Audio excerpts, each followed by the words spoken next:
এদের কাছ থেকে অস্ত্র নেওয়ার জন্য ছুটে এসেছিল, কোট খুলে দিতে চাবি চেয়েছিল, তখন একজন হাবিলদার ছুটে এসেছিল দেশনেত্রী বেগম খালেদা জিয়ার কাছে তার বাংলায়, যে আমি এখন কি করব, স্যার তো নেই, এখন এই চাবি আমি দেবো কিনা। তিনি বলেছিলেন, তোমাদের স্যার না আসা পর্যন্ত তুমি এই চাবি কখনই হস্তান্তর করবে না। এবং তখনই সেদিন থেকেই তিনি কিন্তু মাননীয় স্পিকার, আমি তাকে সবসময় বলি যে তিনি ছিলেন প্রথম নারী মুক্তিযোদ্ধা, আর সেই কারণে তিনি ছিলেন নারী মুক্তিযোদ্ধা। এবং পরবর্তীকালে এই দুই শিশুর হাত ধরে তিনি বোরখা পরে স্টিমারে করে তিনি ঢাকাতে এসেছিলেন। তার কিছুদিন পরে তিনি গ্রেফতার হয়ে গিয়েছিলেন। তাকে 16ই ডিসেম্বর পর্যন্ত এই সেনানিবাসে আটক করে রাখা হয়েছিল। মাননীয় স্পিকার, সারাটা জীবন এই মহিলার সংগ্রাম করতে করতে গেছে মানুষ। মাননীয় স্পিকার, যে 3.5 বছর 4 বছর শহীদ প্রেসিডেন্ট জিয়া রহমান রাষ্ট্রপতি ছিলেন, সেই কয়েকটা বছর হয়তো একটু শান্তিতে ছিলেন, তারপর তাকে নির্মমভাবে হত্যা করার পর আবার সেই দেশনেত্রী বেগম খালেদা জিয়াকেই সেই পতাকা তুলে ধরতে হয়েছে। পতাকাটা কিসের? পতাকা হচ্ছে স্বাধীনতার, পতাকা হচ্ছে গণতন্ত্রের, পতাকা হচ্ছে বাংলাদেশের সার্বভৌমত্বের পতাকা। সেই পতাকা তিনি ধরে দেবেন। মাননীয় স্পিকার কোনোদিন আপোষ করেননি এবং গণতন্ত্রের প্রশ্নে তার যে সংগ্রাম, সেই সংগ্রাম আমার মনে হয় যে এশিয়া উপমহাদেশে খুব কম মানুষেরই নেতারই এই সংগ্রামের সেই ইতিহাস আছে। আপনারা নিশ্চয়ই লক্ষ্য করেছেন যে দেশীয় নেত্রীকে যখন মিথ্যা মামলায় তাকে সাজা দিয়ে কারাগারে পাঠানো হচ্ছিল, তার কয়েকদিন আগেই কিন্তু তিনি লন্ডন থেকে এসেছেন। আপনার মনে আছে নিশ্চয়ই, মাননীয় সংসদ নেতা ইচ্ছা করলে যদি লন্ডন থেকে যেতে পারতেন। তিনি জানতেন যে দেশে ফিরে গেলে তাকে কারাগারে যেতে হবে, তারপরেও তিনি এই দেশে ফিরে এসেছেন। কারণ বারবার তিনি কথা বলেছেন যে এই দেশেই আমার জন্ম, এই দেশেই আমার মরণ, আর এই দেশ ছেড়ে আমি কোথাও যাব না। যে মানুষটি সুস্থ স্বাভাবিক অবস্থায় হেঁটে গেলেন, মাননীয় স্পিকার, গিয়ে কারাগারে গেলেন, সেই মানুষটি হুইল চেয়ারে করে হাসপাতালে ফেরত আসলেন 2 বছর পর। সেই মানুষটিকে আবার অসুস্থ অবস্থায় আটক করে রাখা হলো তার গৃহে বাকি 2 বছর। আমরা বারবার চেষ্টা করেছি, আমাদের উকিল সাহেবরা চেষ্টা করেছেন জামিনে তাকে মুক্ত করার জন্য। আমরা বারবার চেষ্টা করেছি বিভিন্নভাবে যে দেশনেত্রীকে কিভাবে চিকিৎসার জন্য বাইরে পাঠানো যায়। সেই ফ্যাসিস্ট হাসিনা সেটাও আমাদেরকে করতে দেননি। মাননীয় স্পিকার, আমি এই জন্য কথাগুলো বারবার করে মনে করে দিতে চাই যে অনেকে খাটো করে দেখেন বিএনপির অবদানকে, অনেকে খাটো করে দেখেন বিএনপির নেতৃত্বকে, অনেকে খাটো করে দেখেন জিয়া পরিবারকে, অথচ এই পরিবারের যে অবদান এই দেশে গণতন্ত্রকে প্রতিষ্ঠা করবার জন্যে, এই দেশের স্বাধীনতা রক্ষা করবার জন্যে, সার্বভৌমত্ব রক্ষা করার জন্য, এটা আর কারো আছে বলে আমার জানা নেই। মাননীয় স্পিকার, আমরা একটা কঠিন সময় অতিক্রম করছি। আমরা অনেক ত্যাগ তিতিক্ষার বিনিময়ে, অনেক রক্তপাতের মধ্য দিয়ে আমাদের ছোট ভাই, আমাদের ছেলে আবু সাইদ, ওয়াসিম এবং আরো শত শত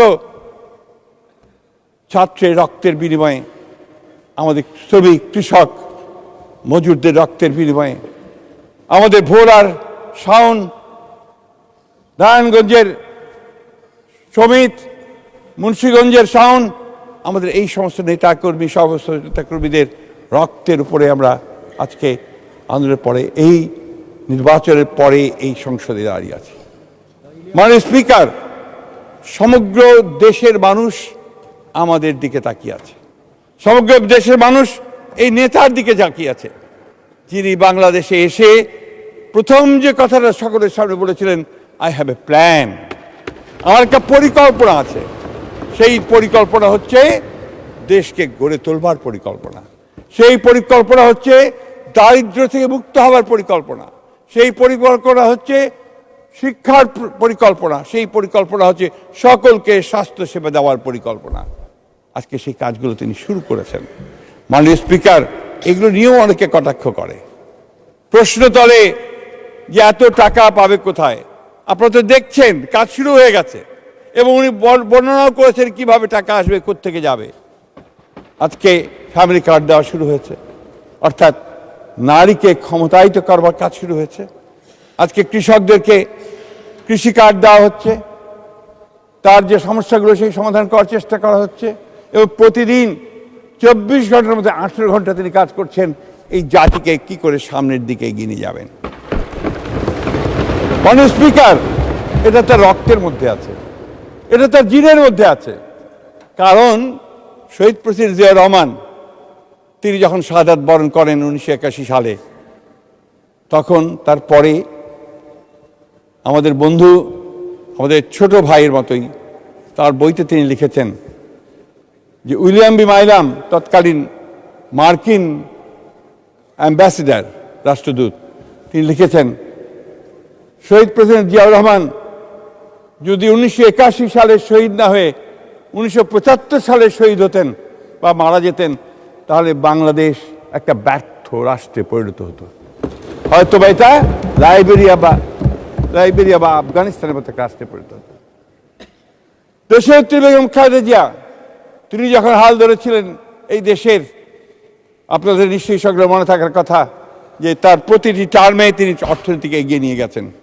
এখানে আমাদের অর্থমন্ত্রী আছেন, তিনি সাক্ষী, তিনি বলতে পারবেন যে প্রতিবার জিডিপি বেড়েছে, অর্থনৈতিক কর্মকাণ্ড বেড়েছে, এবং সব শেষে গোল্ডেন ম্যান বলা হয়েছিল ইমার্জিং টাইগার, বাংলাদেশ হচ্ছে একটি উদীয়মান ব্যর্থ। সেই পিতা শহীদ প্রেসিডেন্ট জিয়াউর রহমান, যিনি মাত্র 3.5 বছরে তলাবিহীন ঝুড়ি থেকে বাংলাদেশকে একটা পটেনশিয়াল একটা রাষ্ট্র বলছি পটেনশিয়াল রাষ্ট্রতে নিয়ে যাওয়ার চেষ্টা করেছিলেন। সেই হচ্ছে শহীদ জিয়া, যিনি দুর্ভিক্ষ হয়েছিল 1974 সালে আওয়ামী লীগের কারণে, সেই দুর্ভিক্ষের পরে দেশকে খাদ্যে স্বয়ংসম্পূর্ণ করে ফেলেছিলেন। এবং উনি সেই শহীদ জিয়া যিনি উচ্চ ফলনশীল বীজ শুরু করেছিলেন এবং খাল খনন কর্মসূচির মধ্য দিয়ে কৃষিকে সামনের দিকে এগিয়ে নিয়েছিলেন, কৃষি বিপ্লব সূচনা করেছিলেন।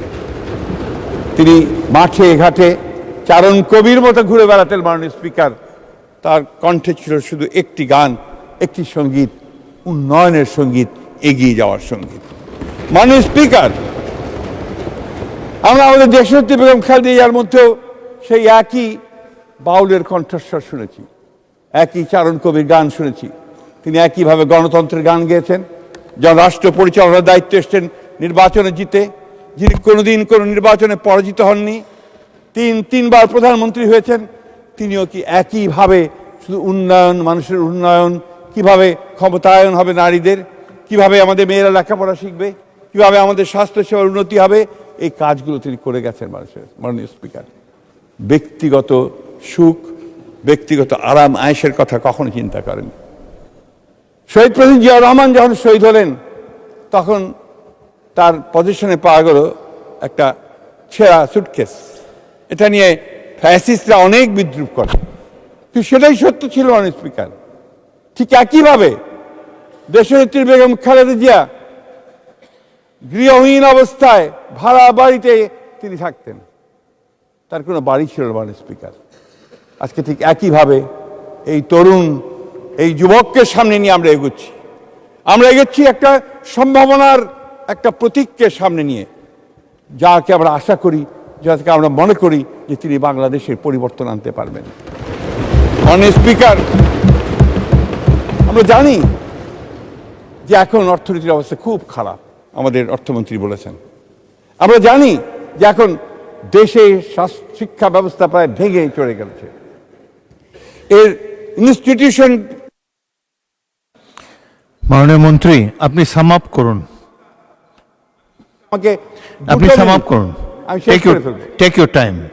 আমি জানি যে আমাদের এই ভঙ্গুর অর্থনীতি, এই ভেঙে যাওয়া রাষ্ট্র কাঠামো, এই সবগুলোকে মেরামত করে সংস্কারের মধ্যে নিয়ে এসে আবার নতুন করে যাত্রা শুরু করা, এটা খুব কঠিন কাজ। কিন্তু আমার বিশ্বাস, আমাদের বিশ্বাস, বাংলাদেশের সকল মানুষের বিশ্বাস, এই নেতা তারেক রহমানের পক্ষে সেটা সম্ভব হবে। শুধু তাই নয় বন্ধুগণ, স্পিকার, আমি একটা ছোট্ট ঘটনা বলি আমার বক্তব্য শেষ করব। সেই বক্তব্যটি হচ্ছে 2002 সালে আমি দেশনেত্রী বেগম খালেদা যখন প্রধানমন্ত্রী, তার সঙ্গে সফরে যাওয়ার আমার সুযোগ হয়েছিল।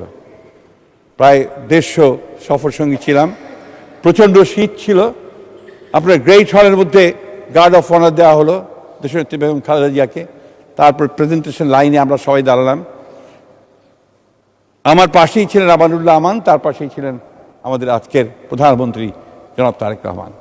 যখন চীনা প্রধানমন্ত্রীকে সঙ্গে নিয়ে ম্যাডাম প্রত্যেকের সঙ্গে পরিচয় করিয়ে দিয়ে যাচ্ছেন, পরিচয় করাতে করাতে যখন ওনার সামনে আসলেন, এসে ম্যাডাম যখন পরিচয় করেন মাই সান তারেক, চীনা প্রধানমন্ত্রী তার দুইটা হাত শক্ত করে তারেক রহমান সাহেবের হাত ধরলেন, ধরে বললেন, carry the flag of your father and mother. মাননীয় স্পিকার, আজকে সেই পতাকা তিনি তুলে ধরেছেন। সেই পতাকা হচ্ছে স্বাধীনতার পতাকা, সেই পতাকা হচ্ছে সার্বভৌমত্বের পতাকা, সেই পতাকা হচ্ছে গণতন্ত্রের পতাকা, উন্নয়নের পতাকা। মাননীয় স্পিকার, আপনাকে অশেষ ধন্যবাদ। মাননীয় স্পিকার, আসসালামু আলাইকুম।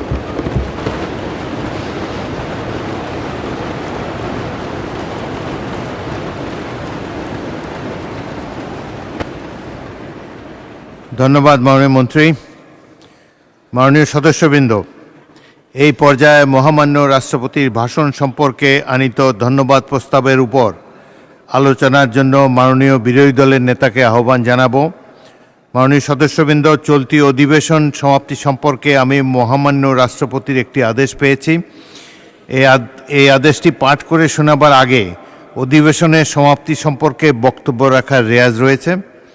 আমি মাননীয় বিরোধী দলের নেতাকে একই সাথে মহামান্য রাষ্ট্রপতির ভাষণ সম্পর্কে আনীত ধন্যবাদ প্রস্তাবের উপর আলোচনা এবং সমাপনী বক্তব্য রাখার জন্য অনুরোধ জানাচ্ছি।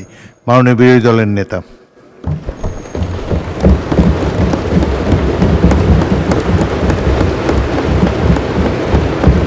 ধন্যবাদ মাননীয় স্পিকার। আলহামদুলিল্লাহ রব্বিল আলামিন, ওয়াসসালাতু ওয়াসসালামু আলা রাসূলিহিল কারীম ওয়া আলা আলিহি ওয়া সাহবিহি ওয়া আহলি বাইতি আজমাইন। 12 মার্চ শুরু হওয়া সংসদ অধিবেশন, এটি একটি ঐতিহাসিক অধিবেশন। আমি আরেকবার আপনাকে এই অধিবেশনের প্রাণ সত্তা, এই অধিবেশনের চেয়ার এবং স্পিকার হিসাবে অত্যন্ত সফলভাবে দায়িত্ব পালনের জন্য আমি অন্তরের অন্তঃস্থল থেকে অভিনন্দন জানাচ্ছি।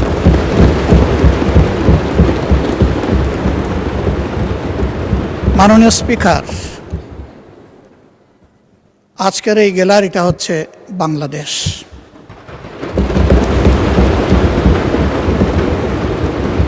এই গ্যালারির দিকে তাকিয়ে আছে বাংলাদেশ। এই গ্যালারির দিকে শুধু বাংলাদেশে অবস্থানরত বাংলাদেশিরা নয়, সারা বিশ্বে ছড়িয়ে ছিটকে থাকা যত বাংলাদেশি আছে তারা সবাই আজ তাকিয়ে আছে। তারা এটাকে তাদের একটা প্রত্যাশার ঠিকানা হিসাবে দেখতে চায়। দীর্ঘ সময় ধরে চলমান এই অধিবেশন নিশ্চয়ই আমরা সবাই বিপুল প্রত্যাশা নিয়ে এবং দায়িত্ববোধ নিয়ে এখানে আমরা অংশগ্রহণ করেছি। আমি, সরকারি দল, বিরোধী দল এই দীর্ঘ সময় ধৈর্য ধরে আগ্রহ ভরে অধিবেশনকে সফল করার জন্যে আমি অভিনন্দন জানাই এবং সেই সাথে অত্যন্ত খোলামেলাভাবে সবাই সবার মত ব্যক্ত করার ন্যূনতম সুযোগ পেয়েছেন, এই জন্য আমি আল্লাহ তাআলার শুকরিয়া আদায় করি। মাননীয় স্পিকার,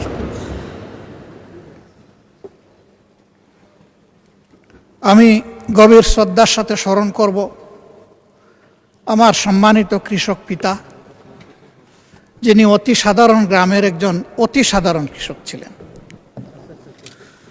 আমি সোনার চামচ এবং রূপার কাঠি হাতে নিয়ে জন্ম নেইনি। আমি এমন একটি জায়গায় জন্মগ্রহণ করেছিলাম যেখানে আমি অভুক্ত মানুষের সংগ্রাম দেখেছি। আমি দেখেছি 2টা মাস আসলে মানুষের মধ্যে দারুণ হাহাকার, একটা চৈত্র মাস আর একটা কার্তিক মাস। তখন বাংলা মাসেরই চর্চা হতো, এখন তো আমরা সবাই ইংলিশ হয়ে গেছি। এবং এই অধিবেশনে হয়ে আসে দেখলাম যে আমরা উর্দুও হয়ে গেছি।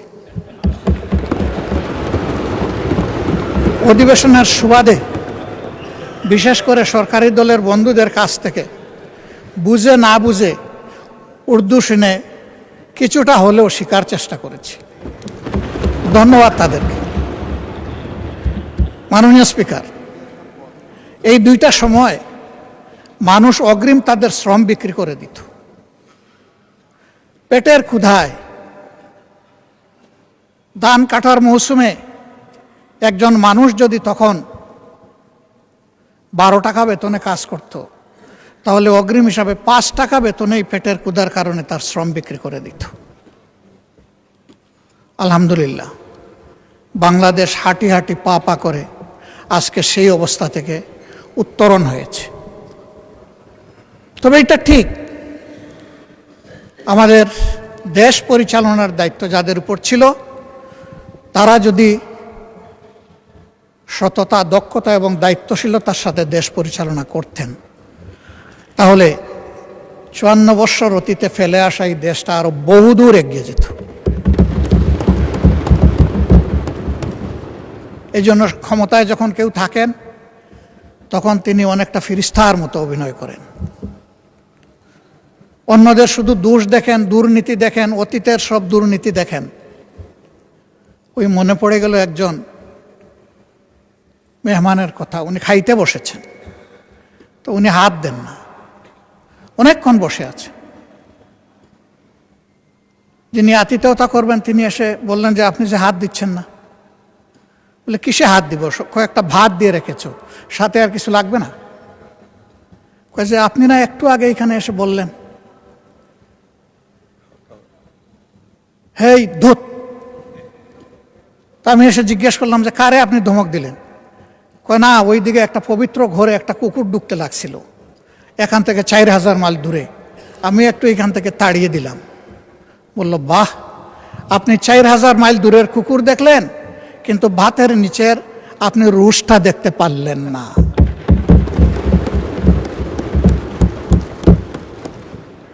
ক্ষেত্র বিশেষে আমাদের অবস্থান এমন হয়েছে, আমরা অনেক দূর দেখি, কিন্তু আমার গায়ে বগলে আমার যে দুর্বলতা বা গন্ধ সেটা আমরা দেখি না বা বুঝার চেষ্টা করি না। অন্যের দোষের তালিকা তৈরি করা খুবই সহজ। মানুষ কখনো মহৎ হতে পারে না যে শুধু অন্যের দোষের তালিকা তৈরি করে। মানুষ সেই মহৎ হয় যে নিজের দোষ খুঁজে বেড়ায়, যে আমি কোন ভুল করেছি। যখন মানুষটি নিজের ভুলের দিকে তাকায় তখনই তার সংশোধনের রাস্তাটা খোলা হয়ে যায়। আর অন্যের ভুল যখন খুঁজতে থাকে তখন তার কিন্তু আর ওই ভুল থেকে, নিজের ভুল থেকে ফিরে আসার রাস্তা বন্ধ হয়ে যায়। আমি এখানে এসে মাঝে মাঝে কনফিউশনে পড়ে যাই। আমি কি মহান জাতীয় সংসদে বসে আছি, নাকি আমি জেগে জেগে ঘুমাচ্ছি? আমি কি স্বপ্ন দেখছি, নাকি আমি বাস্তবেই ইতিহাস শিকার কোনো বিশ্ববিদ্যালয়ের ছাত্র হয়ে এখানে বসেছি? আমাদের 12 তারিখ থেকে শুরু করে আজকে 30 এপ্রিল পর্যন্ত চলে আসা বক্তৃতার আমি যদি ভুল না করি তাহলে 80 ভাগ ছিল ইতিহাস চর্চা। ইতিহাস চর্চা কোনো দোষের কাজ নয়। চলতে হলে জানতে হবে এবং অতীতকে ধারণ করে চলতে হবে, আবার অতীতের ভুল থেকেও শিক্ষা নিতে হবে। এটি হচ্ছে ইতিহাসের চাহিদা। কেন মানুষ আমাদেরকে এখানে নির্বাচিত করে পাঠিয়েছে? আমরা যখন এই নেতৃবৃন্দ সারা দেশ ঘুরেছি তখন শিশু থেকে বৃদ্ধ, নারী পুরুষ, শ্রমিক মজুর, মেহনতি জনতা পেশাজীবী, ছাত্র, শিক্ষক সবার সাথে আমাদের ইন্টারেকশন হয়েছে। একটা শিশু যখন আমাদের দিকে তাকায় থাকতো, মনে হতো এই অবুঝ শিশুটি না বলা একটা জিজ্ঞাসা আমাদের দিকে ছুড়ে দিচ্ছে, আমি তো এই দেশের নাগরিক, আমি শিশু, আমাকে প্রোটেকশন দিন। আমি ঘর থেকে নিরাপদে বের হতে চাই, আবার আমি স্কুল থেকে নিরাপদে ঘরে ফিরতে চাই, আমি কি সেই প্রোটেকশন পাব? এই শিশুটির না বলা ভাষা হয়তোবা এমন ছিল যে অন্য দেশের শিশুদের মতো আমিও কি আমার মেধা বিকাশের পরিচর্যা এবং সহযোগিতা এখানে পরিপূর্ণভাবে পাব? হয়তো সেই শিশুটি অবলা ভাষার মধ্যে এমনটাও ছিল যে আমি কি একদিন বড় হয়ে মানুষের মতো মানুষ হয়ে রাষ্ট্রের সঠিক জায়গায় যে আমার মেধার সার্ভিসটা আমি দিতে পারব। একজন শ্রমিকের কাছে যখন গিয়েছি, তখন ঘাম জড়ানো শ্রমিক, সে বলেছে আমি তো আমার শ্রমের ন্যায্য মজুরি তো পাই না, মর্যাদা পাওয়া তো কল্পনার বিষয়, স্বপ্নের বিষয়, আমি কি আমার মজুরি এবং মর্যাদাটা পাব? ছাত্রদের কাছে যখন গিয়েছি, তাদের জিজ্ঞাসা ছিল অস্ত্রের ঝনঝনানি মুক্ত আমরা কি একটি পবিত্র শিক্ষাঙ্গন পাব, যেখানে শিক্ষকদেরকে পিতার মতো পাব, সহপাঠীকে ভাই এবং বোনের মতো পাব? এমন একটা শিক্ষাঙ্গন কি আমরা পাব? এ ছিল তাদের জিজ্ঞাসা। চা শ্রমিকদের কাছে যখন গিয়েছি, তাদের চাহনি, তাদের ভাষা ছিল আমরা কি একটু মানবিক মর্যাদা পাব? এই সমাজ তো আমাদেরকে ন্যূনতম মানবিক মর্যাদাটাও দিচ্ছে না। একজন জেলের কাছে আমরা যখন গিয়েছি, তার জিজ্ঞাসা ছিল জাল যার জ্বলা তার, এ তো শুধু স্লোগান, এটা তো আমাদের কপালে জুটে না, বরঞ্চ বেনিয়ারা আমাদের নামে এগুলা লুট করে নিয়ে যায়। আমি কি সেই জেলের অধিকার পাব? আমাকে সেটি দেয়া হবে? কৃষক ভাইটির কাছে যখন গিয়েছি, তখন বলেছে আমাদের তো হাঁসফাঁস অবস্থা, আমি যখন জমিতে ফসল ফলাতে যাই, তখন এই ফসল কোনো সময় ঘরে তুলতে পারি না, প্রাকৃতিক বিভিন্ন বন্যা, খরা, দুর্যোগের কারণে। আর সৌভাগ্যক্রমে যদি ঘরে উঠাই, তাহলে আমার প্রোডাকশন কস্টটাও আমি আমার পকেটে ফিরে আনতে পারি না। কেন পারি না? পারি না এই কারণে পারি না, কৃষি উপকরণ যেগুলো আছে, বীজ আছে, সার আছে, কীটনাশক আছে, সেচে পানি আছে, এইগুলার খরচ আমাদের প্রাপ্তির চাইতে অনেক বেশি। সারের যে দাম লেখা আছে তার চাইতে দ্বিগুণ দেড়গুণ দামে আমাকে কিনতে হয়। এখানেও বেনিয়াদের দৌরাত্ম্য। আবার আমি যখন ফসল ফলালাম, আমার ফলানো ফসলটা আমি তার কাছে যদি 10 টাকা কেজি দরে বিক্রি করি, রাজধানীতে গিয়ে সেটা 40 টাকা কেজি দরে বিক্রি হয়। এখানে মধ্যস্বত্বভোগীদের লুটেরা। এই যন্ত্রণা থেকে আমরা কি মুক্তি পাব? আমি যখন ফসল ফলালাম, ফল উৎপাদন করলাম, তখন পর্যাপ্ত রক্ষণাগর না থাকার কারণে আমি তো তাড়াহুড়া করে এই ফসলগুলা বিক্রি করে দিতে বাধ্য হই। আমি কি সরকার থেকে এইটুকু সাপোর্ট আশা করতে পারি? তিস্তা পারে যখন গিয়েছি, সে এলাকার 2 কোটি 2.5 কোটি মানুষের মধ্যে যাদের সাথে দেখা হয়েছে, আমরা এখানে যারা বসে আছি, মাশাল্লাহ আমাদের চেহারা, গালগুল সবই সুন্দর, নুরানি, কিন্তু ওই জায়গার মানুষগুলোর দিকে তাকানো যায় না, তাদের হাড়ের ভিতরে চামড়া ঢুকে গেছে। জীবনের ঘানি টানতে টানতে তারা হয়রান হয়ে গিয়েছে। পুরো নদীটা একটা মরুভূমিতে পরিণত হয়েছে। ভরাট হয়ে যাওয়ার কারণে পাশের প্রতিবেশী দেশ থেকে যখন বন্যা তেড়ে আসে, তখন নদীর ধারণ ক্ষমতা একেবারেই নির্জীব হয়ে যাওয়ার কারণে 2 কূল ভাসিয়ে আবার তাদেরকে পানিতে ডুবাইয়ে মারে। শীত মৌসুমে যখন সে ফসল ফলাবে, তখন তার চাহিদার পানি নাই। বর্ষায় যখন সে একটু আত্মরক্ষা করবে, তখন পানির তুলে ভেসে যায়। প্রতি বৎসর শত নয় হাজার হাজার ঘরবাড়ি বিলীন হয়ে যায় নদী তটে। এভাবেই তাদের জীবন চলছে। আমি ধন্যবাদ জানাই আসাদুল হাবিব দুলু সাহেবকে, সম্মানিত সংসদ সদস্য তিনি এবং মন্ত্রী, তিনি একটি আন্দোলন গড়ে তুলেছিলেন, জাগো বাহে।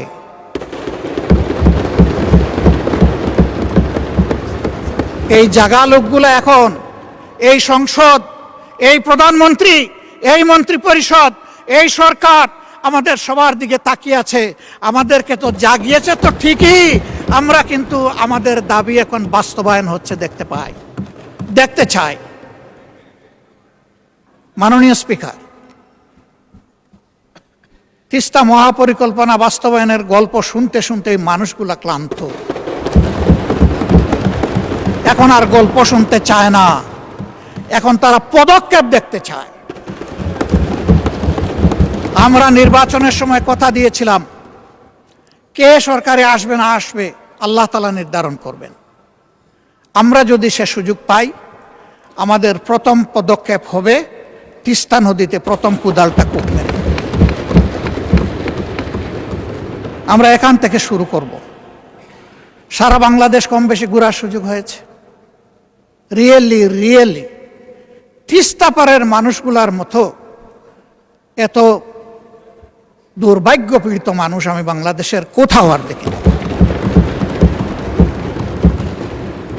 অবশ্যই আমাকে তাদের কথা বলতে হবে। আমার কথা এখানে তিস্তা মহাপরিকল্পনা বাস্তবায়ন অতি সত্বর, বিশ্বাসযোগ্য, দৃশ্যমান ভূমিকা নেওয়া হচ্ছে, আমরা দেখতে চাই। কারো চোখ রাঙ্গানিকে আমরা পরোয়া করব না।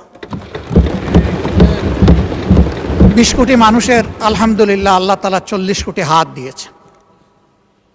প্রত্যেকটি হাত সরকারের পাশে দাঁড়াবে, সরকার যদি সাহস করে এই পদক্ষেপ নেয়। আমি দাঁড়াবো, সবার আগে আমি দাঁড়াবো ইনশাআল্লাহ। মাননীয় স্পিকার, আমাকে একটা আসনের লোকেরা নির্বাচিত করে এখানে পাঠিয়েছে। মাঝে মাঝে আমি হাঁটি ঘুরি দেখি আর মনে মনে ভাবি, এটা কি রাজধানীর ছিটমহল? ছোট্ট একটি এলাকা, মাত্র 2টি খাল, ময়লার ভাগাড়, অবৈধ দখলদারিত্ব, রাস্তাগুলা সরু, আবার সেই রাস্তার মাঝখানে লাইট পোস্ট। হ্যাঁ, অবশ্যই আমি বলবো 2 মাস 2.5 মাসের সরকারের জন্য সব কিছু একেবারে চকের পলকে সমাধান করা সম্ভব নয়। শুরু হোক। আমাকে লোকেরা বলে সংসদে আমাদের কথা বলবেন, আমি বলি যে বলবো ইনশাআল্লাহ। আমি সেই কথাগুলো এখন বলতে চাই। আবার আমি ফিরে আসবো আমাদের দায়িত্ব কর্তব্যে। কিন্তু আজকে আমি এখানে দাঁড়িয়ে কথা বলার সুযোগ পাচ্ছি, ওই এলাকার মানুষগুলো তাদের ভালোবাসা, সমর্থন আর ভোট দিয়ে আমাকে এখানে পাঠিয়েছে বলে আমি এই জন্য তাদের প্রতি গভীর কৃতজ্ঞতা জানাই। একেবারেই 47কে আমি সম্মান করি, কারণ ওই সীমারেখাটাই বর্তমানে বাংলাদেশের সীমারেখা। বরঞ্চ কিছু কিছু ক্ষেত্রে আমরা আমাদের নদী রক্ষা করতে পারিনি বলে আমাদের কিছু জমি চলে গেছে প্রতিবেশী দেশের পেটের ভিতরে। আমরা বাড়াতে পারি, ওই যা ছিল তাই। ওই 1 খণ্ড জমি আমরা পেয়েছিলাম, এই জন্য 70 সালের নির্বাচন হয়েছিল। 94 ভাগ ভোট যেগুলা কাস্ট হয়েছিল, তার মধ্যে 94 ভাগ পেয়েছিল আওয়ামী লীগ। তারা আসলে এত ভোট পেয়ে তারা আসলে নিজেদেরকে ধরে রাখতে পারে নাই। সম্ভবত তারা আবেগে সীমালঙ্ঘন করে ফেলেছিলেন। এত মানুষের ভোটের প্রতি তারা সম্মান দেখাননি।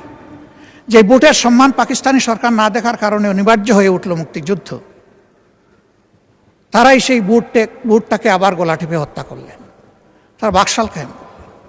আমাদের অনেক বন্ধু 72-এর সংবিধান সম্পর্কে তাদের হোল হার্টেড রেসপেক্ট তারা পে করেন, আমি পারি না এই জায়গায়। যারা করেন তারা এখন সরকারি ট্রেজারি বেঞ্চে অনেকে বসে আছে। আপনিও পারেন না, কারণ 72-এর সংবিধানটাকে পরিবর্তন করে দিয়ে গেছেন মরহুম প্রেসিডেন্ট শহীদ জিয়াউর রহমান। তিনি 72-এর জায়গায় ওটা রাখেন নাই। যে জায়গাগুলো তার দৃষ্টিতে সংস্কার মেরামতের দরকার ছিল তিনি করেছেন। তাইলে এখন কেমনে আমরা বলতে পারি যে আমরা 72-এর সংবিধান চাই? এটা তো আমরা বলতে পারি না। আমাদেরকে এমনভাবে বলা হয় আমরা যেন সংবিধানই মানি না। তো সংবিধান না মানলে এখানে আসলাম কেমনে, বসলাম কেমনে, এই দেশে বসবাস করি কেমনে? উই আর ল অ্যাবাইডিং পিপুল। যত সময় পর্যন্ত দেশে বিদ্যমান সংবিধান আছে আমরা তার বিরুদ্ধে আন্দোলন করতে পারি কোনো পরিবর্তনের জন্য, কিন্তু বিদ্রোহ করব না। একজন নাগরিক হিসাবে এটাই আমার দায়িত্ব।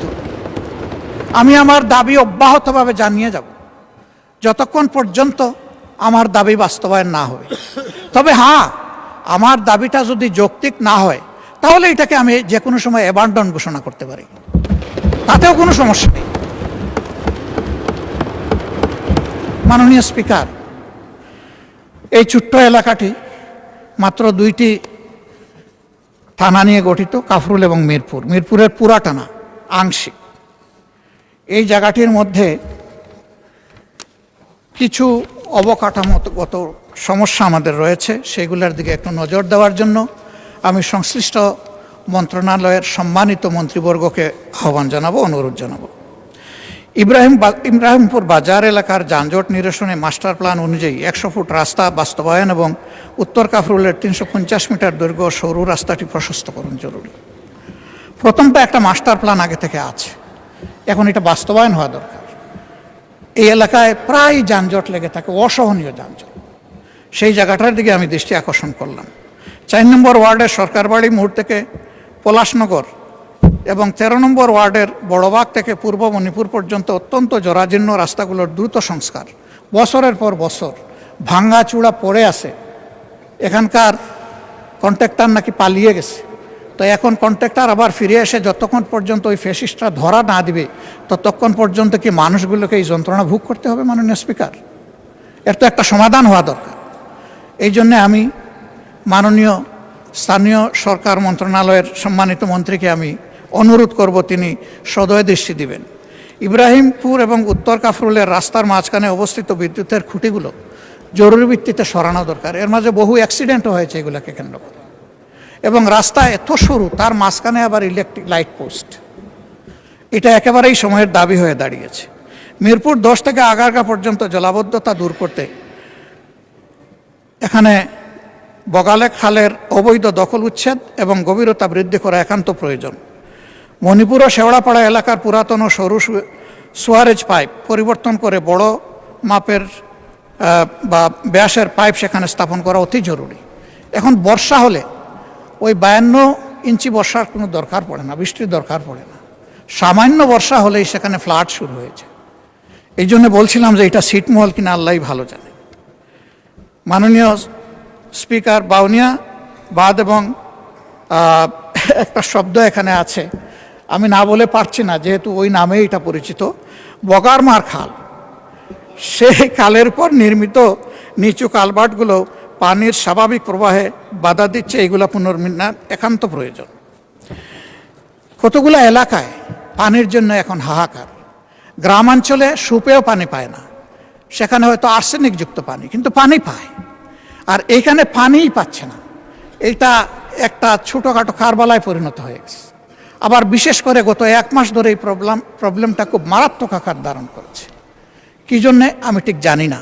এই বিষয়ে ওয়াসার এমডির সাথে কথা হয়েছে, সংশ্লিষ্ট তাদের কথা হয়েছে, কিন্তু এখন পর্যন্ত তার কোনো সমাধান হয়নি। আমি লোকদের কাছে যাই, বলে কিচ্ছু দরকার নাই, আমাদেরকে বাঁচার জন্য 1 ফোঁটা পানি দেন। মাননীয় স্পিকার, আমি অত্যন্ত বিনয়ের সাথে অনুরোধ করব যে এই যে এলাকাগুলোয় পানির জন্য লোকেরা হাহাকার করছে, আমি এই নামগুলো অনেক দীর্ঘ, আমি এখানে পড়ে আপনার সময় নষ্ট করছি না, এগুলা সবাই জানে। আমি শুধু অনুরোধ করব যে এই পরিত্যক্ত এলাকাটাকে একটু শনাক্ত করে যেন তার প্রতি সঠিক মনোযোগ দেওয়া হয়। আইন শৃঙ্খলা এবং সামাজিক সুরক্ষার ক্ষেত্রে সব জায়গায় যে প্রবলেম, এখানেও সেই একই প্রবলেম, মদ, মাদকতা, কিশোর গ্যাং। এর সাথে সারা দেশের মতো এখানেই সীমাহীন, বলগাহীন, লাগামহীন চাঁদাবাজি। ফুটপাত দখল করে চাঁদা নিয়ে লোকদেরকে রাস্তার মধ্যে বসাই দেওয়া হয়েছে। এর বাইরেও যারা নিজ নিজ ব্যবসা প্রতিষ্ঠানে ব্যবসা করেন তাদেরকেও চাঁদা দিয়েই ব্যবসা করতে। 5 আগস্টের পর আমরা কি এমন একটা বাংলাদেশ চেয়েছি মাননীয় স্পিকার? কে চাঁদাবাজ? আমি এটা শুনতে চাই না। চাঁদাবাজ আমি হলেও আমারও হাতে হ্যান্ডকাপ পরানো হোক। চাঁদাবাজ কোনো দলের হতে পারে না। এরা দলের নাম ভাঙানো বর্ণচূড়া। এদেরকে শনাক্ত করে এই সংসদ থেকে আমরা শপথ নেই যে এই চাঁদাবাজদেরকে যে কোনো মূল্যে বাংলাদেশ থেকে নির্মূল করব ইনশাআল্লাহ।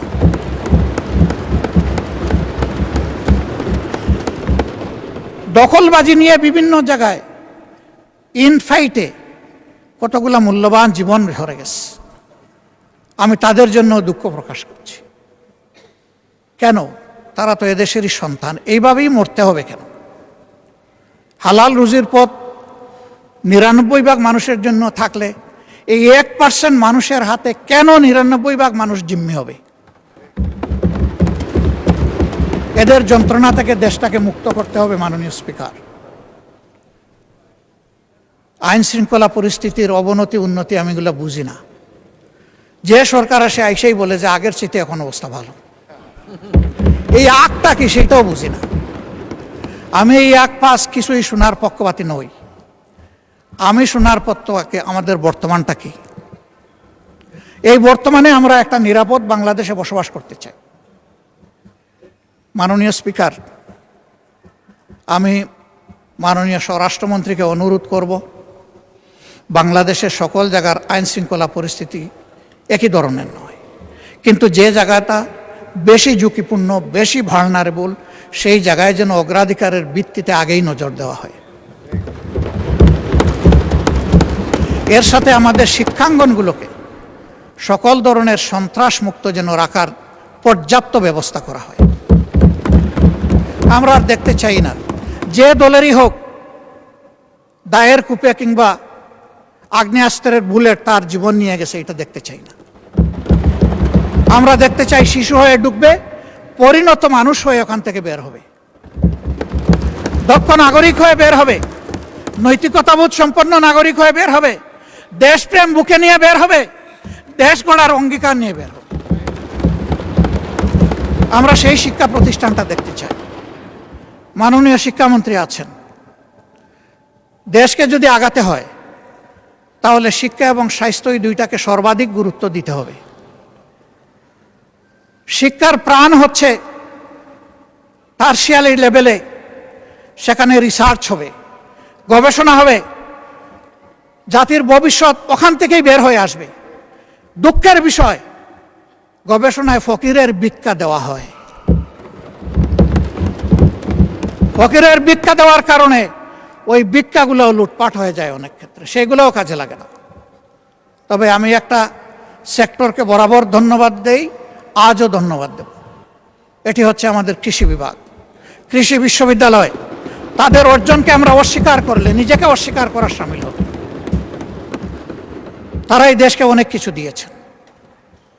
মেধাতে ইন্টারমিডিয়েট পাস করার পরে আমাদের সময় যেটা ছিল, সবচেয়ে বড় মেধাবীরা যেত বুয়েটে, এরপরে যারা মেডিকেলে, তারপরে যারা কৃষিতে, এরপরে যারা পাবলিক ইউনিভার্সিটিতে। অবশ্যই তার ব্যতিক্রমও ছিল, অনেক প্রখর মেধাবীও হয়তো প্রায় পাবলিক ইউনিভার্সিটিকে ফার্স্ট চয়েস হিসাবে গ্রহণ করে নিয়েছে, কিন্তু ইন জেনারেল ট্রেন্ডটা এমন ছিল। সেই জায়গা থেকে তৃতীয় অবস্থানের লোকেরা যদি দেশকে এত কিছু দিতে পারলেন, প্রথম এবং দ্বিতীয় অবস্থান কি দিল সেটা এখন পর্যালোচনার দাবি রাখে। এবং এইখানে রাষ্ট্রের দায়িত্ব কতটুকু, দায় কতটুকু, সেটাও পর্যালোচনা করতে। তাদের হাতে যদি পর্যাপ্ত উপকরণ তুলে না দিয়ে আমরা বলি যে কেন তোমরা আমাদেরকে দিচ্ছ না, এটাও হবে অবিচার। এই জন্য আমি দাবি করব বাজেট অধিবেশন সন্নিকটে সর্বাধিক গুরুত্ব যেন শিক্ষা এবং স্বাস্থ্যে দেওয়া হয়।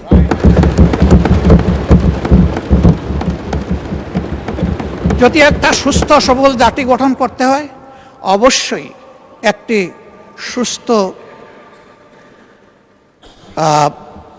স্বাস্থ্য ব্যবস্থা আমাদেরকে গড়ে তুলতে হবে। কিন্তু এখানে সবাই স্বাস্থ্য ব্যবস্থার ব্যাপারে হাহাকার করেছেন, সবচেয়ে বেশি হাহাকার করেছেন স্বাস্থ্যসেবার বিষয়টা নিয়ে। অনেকে বলেছেন স্বাস্থ্যসেবা নিজেই রুগী, আমাদেরকে সারিয়ে তুলবে কিভাবে। সঠিক, 1000 শয্যা বিশিষ্ট হাসপাতালে রোগী ভর্তি থাকে 3700। How could be possible? আবার এখন অন্য সমস্যাও দেখছি। এই ফ্যাসিস্ট আমলে যোগ্য দক্ষ ডাক্তারদেরকে বহু দূরে বদলি করা হয়েছে, যেখানে তাদের মেধারও কোনো মূল্যায়ন করা হয় এবং সেখানে এটাকে কাজে লাগানোরও কোনো সুযোগ ছিল না। আবার অনেককে ওএসডি করা হয়েছে। আমাদের সম্মানিত মন্ত্রী, তার ছোট ভাই, সেও একজন ডাক্তার, আমাকে একদিন আক্ষেপের সুরে বলেছিল, শফিক ভাই, আগামীতে যদি আমাদের সরকার গঠিত হয়, একটা গাল দিয়ে বলেছিল, গাল অবশ্য সভ্য সরকার, যে আমাদেরকে অমুক জায়গায় তমুক জায়গায় দিয়েছে, ওদেরকে আমরা বাংলাদেশের সীমানার ভিতরে না রেখে ওদেরকে আমরা ট্রান্সফার করব তালপট্টিতে। আমি বলেছিলাম, হোয়াটস ডিফারেন্স? তুমি আর আমি যদি এইটাও করি তাহলে তো একই কাজ করলাম। মাননীয় স্পিকার, কিছু কিছু কাজ দুঃখজনকভাবে এখন এরকমই শুরু হয়ে গেছে। ফ্যাসিস্ট আমলে যারা বঞ্চিত ছিল, নিগৃহীত ছিল, ওএসডি ছিল, খালে বিলে তালপট্টিতে যাদের পোস্টিং ছিল, এখন আবার তাদের উপরে সেটা চলে এসেছে। কেন? আমি মাননীয় প্রধানমন্ত্রীকে সম্মান রেখেই বলছি, তিনি বলেছেন আমরা একটা মেরিটোক্রেটিক নেশন বিল্ড আপ করতে চাই। আমি তাকে বলবো, দল আদর্শের ভিত্তিতে নয়, মেরিট এবং কমিটমেন্টের ভিত্তিতে সমস্ত নাগরিকগুলোকে আপনার নেতৃত্বে যেন মূল্যায়ন করা হয়। মাননীয় স্পিকার, জ্বালানি সংকট সমস্যা যাই বলি এসেছিল, সবাই কষ্ট পেয়েছেন, এখানেও যারা তারাও কষ্ট পেয়েছেন, তবে আমাদের চাইতে সাধারণ নাগরিকরা অনেক বেশি কষ্ট ভোগ করেছেন। আমরা এই বিষয়ে একটা অর্থবহ আলোচনা করেছি। এই সুযোগ দেওয়ার জন্য আপনাকে ধন্যবাদ জানাই।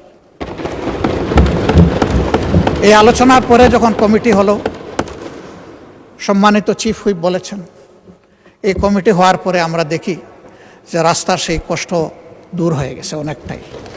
কেন মাননীয় স্পিকার? দেশবাসী বিশ্বাস করতে শুরু করেছে যে একই বিষয়কে সরকারি দল এবং বিরোধী দল সিরিয়াসলি নিয়েছে, তারা এটা অ্যাড্রেস করবে, আমাদের সমস্যার সমাধান হবে। এই আস্থার জায়গাটা ফিরে আসার কারণে সমাধানের পথও খুলে গেছে। আমরা দোয়া করি যে এই যুদ্ধ এখনো অব্যাহত রয়েছে, তার পরিসমাপ্তি হোক। এই যুদ্ধ গোটা বিশ্বকে নাড়িয়ে দিয়েছে। আমরা আগেই বলেছি, এই সংকট এই সরকারের তৈরি নয়, এটা global issue, global problem, crisis. আমরা এই জায়গায় দেখতে পাচ্ছি যে আমাদের পররাষ্ট্রনীতিতে আমরা অতীতের যে নিয়ম ছিল, শহীদ প্রেসিডেন্ট জিয়াউর রহমান কারো মুখের দিকে তাকাইয়া তার পররাষ্ট্রনীতি পরিচালনা করেন না, তিনি দেশবাসীর মুখের দিকে তাকিয়ে করেছিলেন। এখন এই জায়গা থেকে আমরা কেন সেই আওয়াজটা একইভাবে দিতে পারলাম না? আমাদের একটি বন্ধু রাষ্ট্র কেন আক্ষেপ করে বলে যে আমাদের চরম কষ্টের সময়ে আমরা বাংলাদেশকে পাশে পেলাম না? কেন এই কথা বলে? Will be in a justified runner, আমাদের রেস হবে জাস্টিফিকেশনের উপর।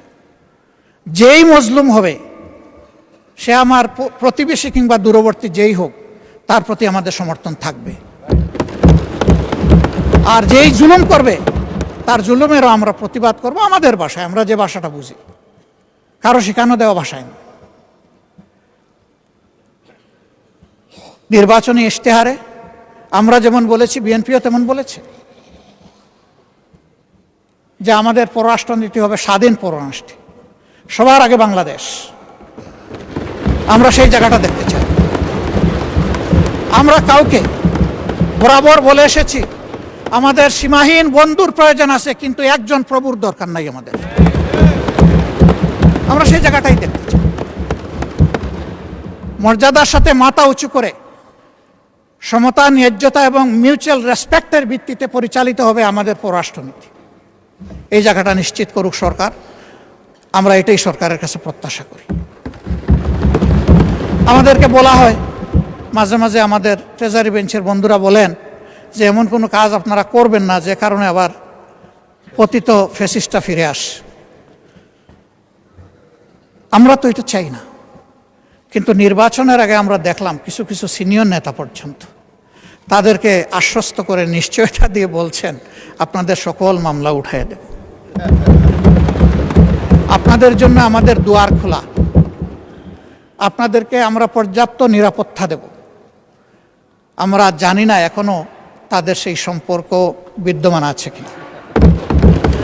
আমাদের কথা একদম পরিষ্কার, ফ্যাসিস্ট আমলে যতগুলো অপরাধ সংগঠিত হয়েছে, যতগুলো খুন হয়েছে, গুম হয়েছে, যত জায়গায় মানবতা লঙ্ঘিত হয়েছে, দর্শন হয়েছে, এই প্রত্যেকটি অপরাধের বিচার করতে হবে এবং সেই বিচার উসমান হাদি পর্যন্ত আসতে হবে। মাননীয় স্পিকার, কিন্তু বিচারের দিকে তাকিয়ে আমরা কিছুই বুঝতে পারছি না। বিচারের অঙ্গনে কি সবুজ পতাকা উঠছে না লাল পতাকা উঠছে না কালো পতাকা উঠছে, বুঝতে পারছি না। আমরা একটা সবুজ পতাকা দেখতে চাই। ওখান থেকে বলা হবে জাতিকে আমরা হতাশ করব না, জাতির প্রত্যাশার আলোকে মজলুমের পাওনা তার কাছে পৌঁছে দেব। না হলে শহীদরা, শহীদদের আত্মা, তাদের আপনজন, গুমের শিকার লোকগুলো তাদের আপনজন, দর্শনের শিকার হয়ে যে মা কেঁদেছে, যার চোখের পানিতে হয়তো একটা নালা নদী তৈরি হয়ে গেছে, তাদের আত্মা আমাদেরকে অভিশাপ দেবে। এই অভিশাপের ভার এই পার্লামেন্টের বহন করা ঠিক হবে না। মাননীয় বিরোধী দলের নেতা, আর কতক্ষণ সময় লাগবে? আপনি যতক্ষণ দিবেন। না, আপনার কতক্ষণ লাগবে? আপনি সারা রাত দিলে আমি রাজি আছি, 2.5 ঘন্টা দিলে রাজি আছি, 4 ঘন্টা দিলেও রাজি আছি। এটা আমার পাওনা। আপনি বলবেন সবাই পাইছে আধা ঘন্টা 20 মিনিট, আপনি একটা যৌক্তিক সময় নিন। আমি একটা যুক্তি দিয়ে যৌক্তিক সময় নিচ্ছি। যখন কার্য উপদেষ্টা কমিটির বৈঠকে 42 ঘন্টা সময় নির্ধারণ করা হয়েছিল এটার জন্য, তখন আমি বলেছিলাম যে এটা 50 ঘন্টা করেন। এইটা নিয়ে আমাকে 2 বার খুঁটা দিয়েছেন আমার সম্মানিত একজন সংসদ সদস্য এবং তার সূত্র ধরে আরো কয়েকজন। খুঁটাটাই যখন খাইলাম মাননীয় স্পিকার, তখন পুরা সময়টাকে আমার পাওনা নয়? কথা চান, সেই দিক থেকে আপনি বিবেচনা করেছেন, আপনাকে ধন্যবাদ মাননীয় স্পিকার। তা আমি এত চাইবো না, 4 ঘন্টাও চাইবো না, কমপক্ষে 2.5 ঘন্টাও চাইবো না। আমি শেষ করে দিচ্ছি, আমি সেই দিকে আগাচ্ছি। আমার বক্তব্যে যদি কোনো ধৈর্যচ্যুতি ঘটে আমি মাপ চেয়ে নিচ্ছি। মাননীয় স্পিকার, এই বাংলাদেশটাকে আমরা সবাই বলি যে আসেন ঐক্যবদ্ধভাবে এগিয়েছে। তো ঐক্যবদ্ধভাবে এগিয়ে যেতে হলে আসলে মানসিকতায় আমাদের সবার পরিবর্তন আনতে হবে। পরিবর্তন বক্তব্যে নয়, পরিবর্তন আনতে হবে মানসিকতায়। সেটা কি?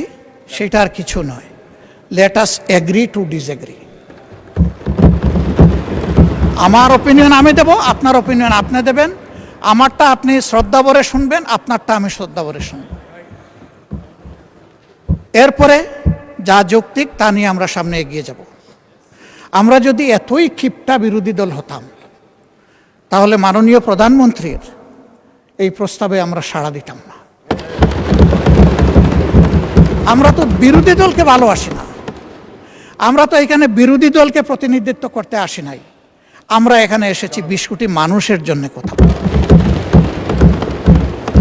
আমরা প্রথম দিনই বলেছি সকল ভালো কাজে সহযোগিতা, আর যখনই ভুল দেখব তখনই আমরা কিন্তু প্রতিবাদ করব, আমরা চুপ করে বসে থাকব না। মাঝে মাঝে এখান থেকে আমাদেরকে বলা হয় এইভাবে চলবেন, ওইভাবে চলবেন, না চললে এই হবে। আসলে কি হবে সেটা দেখতে দেখতেই তো বাংলাদেশিরা আজকে এই জায়গায় এসে দাঁড়িয়েছে। এটা মজলুমের মিলন মেলা, আমরা সবাই দেখে দেখে এখানে এসেছি। আর কপালে যদি ওই দেখা থাকে আরেকবার দেখবো, অসুবিধা কি? জনগণের জন্য কাজ করতে গিয়ে একবার কেন 100বার দেখবো, তাতে অসুবিধা কি? এতেও কোনো অসুবিধা নাই। হ্যাঁ, আমি সর্বশেষ উদাহরণ দেব। যখন কেউ ক্ষমতায় থাকে তখন ওই রকমই কথাবার্তা সুন্দর করে বলে, গলার আওয়াজ বেড়ে যায়, চেহারার ভাবমূর্তি অন্যরকম হয়ে যায়। এই যে আমাদের জুলাই যোদ্ধারা যারা নেতৃত্ব দিচ্ছিল, আমাদের তরুণ যুব সমাজ, তাদেরকেও তো ডিবিটে নিয়ে অনেক কিছু করা হয়েছে, কাণ্ড কারখানা। তাদের সেই দিনের করুণ আহাজারি আর্তনাদ জাতি দেখেছে, বিশ্ব দেখেছে।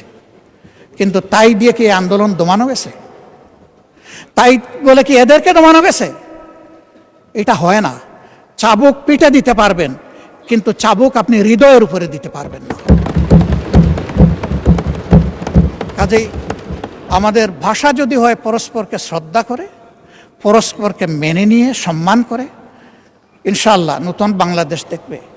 এখানে মাঝে মধ্যে আমি ধারণা করি যে কিছু শিক্ষা প্রতিষ্ঠানের শিক্ষার্থীরা এসে এখানে বসেন, তারা অবজার্ভ করেন।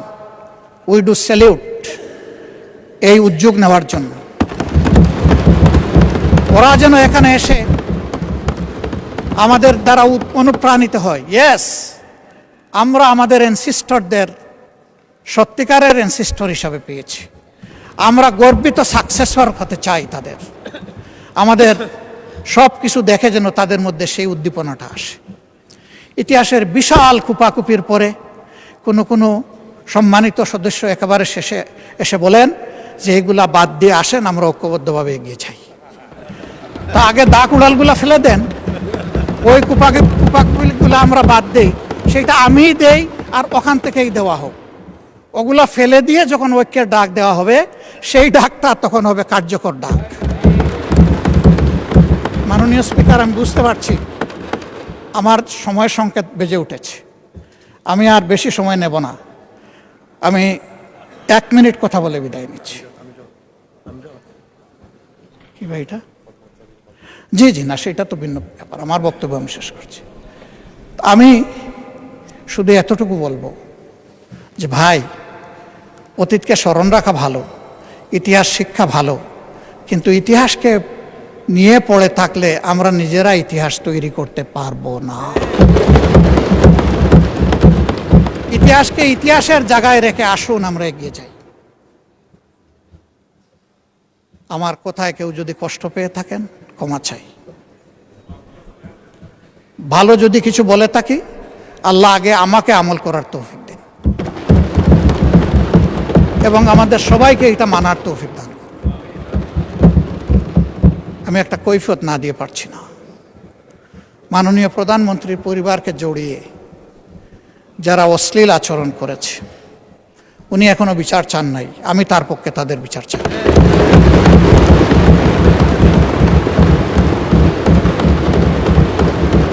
ওনার মেয়ে, আল্লাহ তাআলা আমাকেও 2টা মেয়ে সন্তান দান করেছেন, আমার মেয়ে।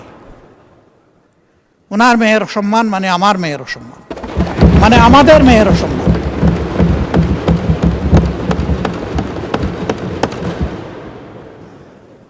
এই ইতর প্রাণীগুলা কারা,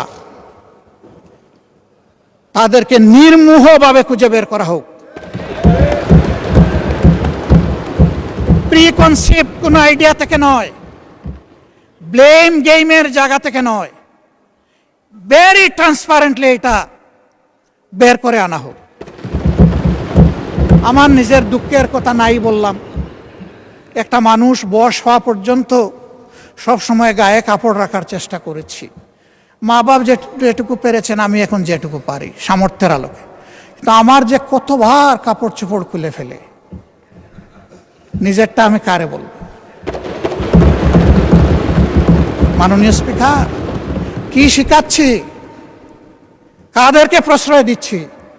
মনে রাখবেন, আমাদের কেউ যদি এদেরকে প্রশ্রয় দেয়, একদিন এরা আমাদেরও কাপড় নিয়ে টান দেবে। এই নোংরা ধারা বন্ধ হওয়া উচিত।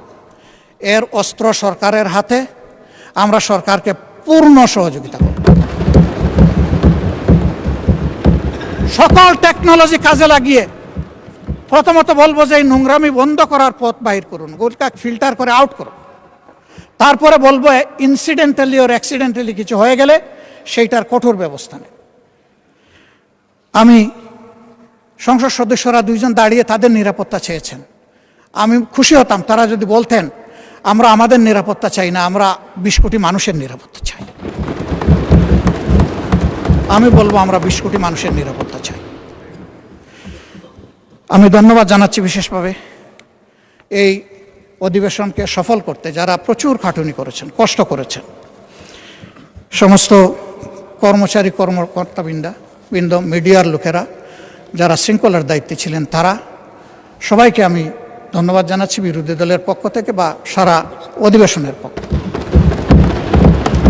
অতীতের রেওয়াজ, এইটাকে সামনে রেখে এইটা তাদের পারিশ্রমিক নয়, তাদের প্রতি সম্মান এবং ভালোবাসার নিদর্শন স্বরূপ আমি অনুরোধ করব মাননীয় স্পিকার, আপনি তাদের এক মাসের পরিমাণ বেতনের একটা ইনসেন্টিভ তাদের হাতে এই অধিবেশন শেষ হওয়ার সাথে সাথে সেই সিদ্ধান্তটি আপনাকে নেওয়ার জন্যে আমি আমার সমস্ত কর্মকর্তা কর্মচারী ভাই বোনদের পক্ষ থেকে আমি আপনাকে অনুরোধ জানাচ্ছি। তবে এই দিয়ে তাদের অবদানের সম্পূর্ণ কৃতজ্ঞতা আদায় করা সম্ভব নয়। আমি বিশ্বাস করি আমরা যেমন দেশের জন্য কাজ করেছি, এই কয়টা দিন তারা সীমাহীন পরিশ্রম করেছেন দেশের জন্যে, ইনশাআল্লাহ তারা সম্মানিত হবেন। মাননীয় স্পিকার, আপনাকে ধন্যবাদ। আসসালামু আলাইকুম রহমতুল্লাহ।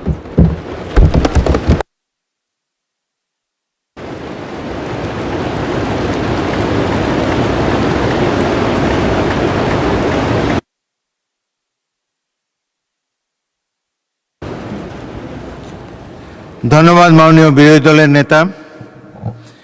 আমি এখন মাননীয় সংসদ নেতা ও প্রধানমন্ত্রীকে মহামান্য রাষ্ট্রপতির ভাষণ সম্পর্কে আনিত ধন্যবাদ প্রস্তাবের উপর আলোচনা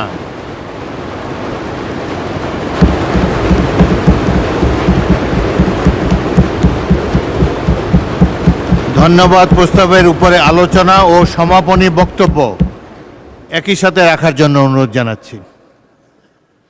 মাননীয় সংসদ নেতা। বিসমিল্লাহির রহমানির রহিম। ধন্যবাদ মাননীয় স্পিকার। প্রথমেই আমি আল্লাহ রাব্বুল আলামিনের কাছে অশেষ শুকরিয়া আদায় করছি, কারণ আল্লাহ রাব্বুল আলামিন আজকে আমাদেরকে এই তৌফিক দিয়েছেন। মাননীয় স্পিকার, আপনি এবং আমরা সহ আজ আমরা একটি ফ্যাসিবাদ মুক্ত পরিবেশে বাংলাদেশে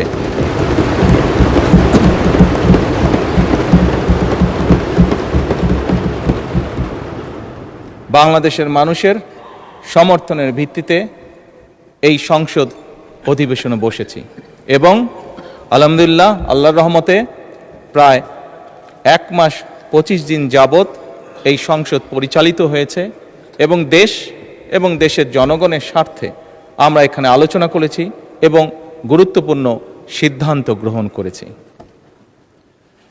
মাননীয় স্পিকার, বক্তব্যের শুরুতেই আমি শ্রদ্ধার সঙ্গে স্মরণ করতে চাই 1971 সালে স্বাধীনতা যুদ্ধে এই দেশের স্বাধীনতা অর্জন করতে গিয়ে যে সকল শহীদ আত্মত্যাগ করেছেন, যে সকল মানুষ শহীদ হয়েছেন।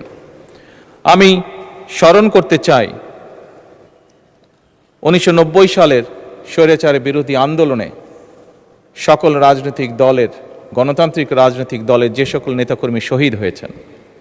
আমি স্মরণ করতে চাই 2013 সালের শাপলা চত্বরে যে সকল মানুষকে বর্বরভাবে হত্যা করা হয়েছে। আল্লাহর দরবারে প্রার্থনা করি আল্লাহ যাতে তাদেরকে শহীদি মৃত্যু দান করেন। মাননীয় স্পিকার, আমি স্মরণ করতে চাই 2009 সাল থেকে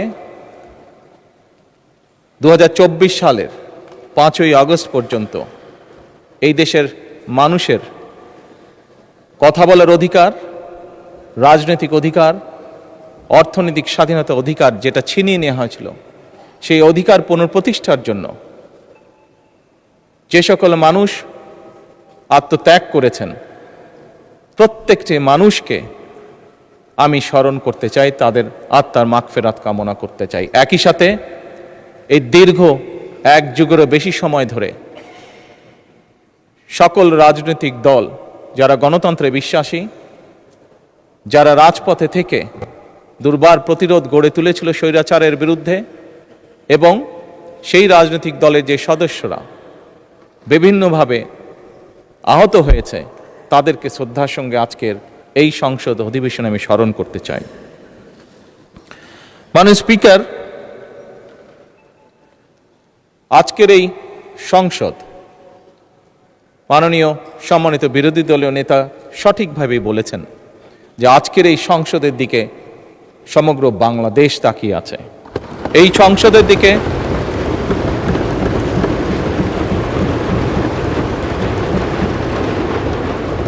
পৃথিবীর প্রতিটি কর্নারে যেখানেই একজন বাংলাদেশি আছে, সম্ভবত প্রত্যেকটি মানুষ এই সংসদের বর্তমান এবং এই সংসদের ভবিষ্যতের দিকে তাকিয়ে আছে একটি দৃঢ় প্রত্যাশা, আশা নিয়ে। মাননীয় স্পিকার, আমরা প্রায় প্রতিটি সংসদ সদস্য বিভিন্ন সময় 1 মাস 25 দিন যে আমরা সংসদ অধিবেশন হয়েছে, এই সময়ের মধ্যে প্রায় বলা যায় প্রত্যেক সদস্যই তার বক্তব্যের শুরুতে বিভিন্ন পরিস্থিতিতে, বিভিন্ন বক্তব্যে, বিভিন্ন সময় বিভিন্ন শহীদদের আত্মার মাগফিরাত কামনা করেছেন, তাদের কথা উল্লেখ করেছেন। আমরা শ্রদ্ধা নিবেদন করলাম, শ্রদ্ধা নিবেদন করেছি, ইনশাল্লাহ ভবিষ্যতেও আমরা শ্রদ্ধা নিবেদন করব। কিন্তু মাননীয় স্পিকার, শুধু কি শ্রদ্ধা নিবেদন করলেই শহীদদের প্রতি আমাদের কর্তব্য শেষ হয়ে যাবে? অবশ্যই নয় মাননীয় স্পিকার। যে সকল মানুষ জীবন উৎসর্গ করেছেন, যে সকল মানুষ আহত হয়েছেন, পঙ্গুত্ব বরণ করেছেন, প্রত্যেকটি মানুষের একটি প্রত্যাশা বা একটি আকাঙ্ক্ষা ছিল, এবং সেই প্রত্যাশা, সেই আকাঙ্ক্ষাকে সামনে রেখেই সেই মানুষটি সেদিন রাজপথে ঝাঁপিয়ে পড়েছিল এদেশের মানুষের রাজনৈতিক অধিকারকে প্রতিষ্ঠিত করার জন্য। মাননীয় স্পিকার, কি ছিল এই মানুষগুলোর প্রত্যাশা বা আকাঙ্ক্ষা? খুব সংক্ষেপে যদি বলতে হয়, এই মানুষগুলোর প্রত্যাশা ছিল, আকাঙ্ক্ষা ছিল এমন একটি বাংলাদেশ, যে বাংলাদেশের মানুষ মুক্তভাবে কথা বলতে পারবে, আরেকজনের ব্যক্তি স্বাধীনতার প্রতি সম্মান রেখে নিজের মতামতকে প্রকাশ করতে পারবে। এই মানুষগুলির প্রত্যাশা ছিল এমন একটি বাংলাদেশ যেখানে তারা তাদের যোগ্যতা অনুযায়ী তারা তাদের কর্মসংস্থানের ব্যবস্থা করতে পারবে, তাদের জীবন পরিচালনা করতে পারবে। এই রকম প্রত্যাশাগুলো ছিল। মাননীয় স্পিকার, আমি আবারও বিরোধী দলীয় নেতার সাথে একমত প্রকাশ করছি। উনি উল্লেখ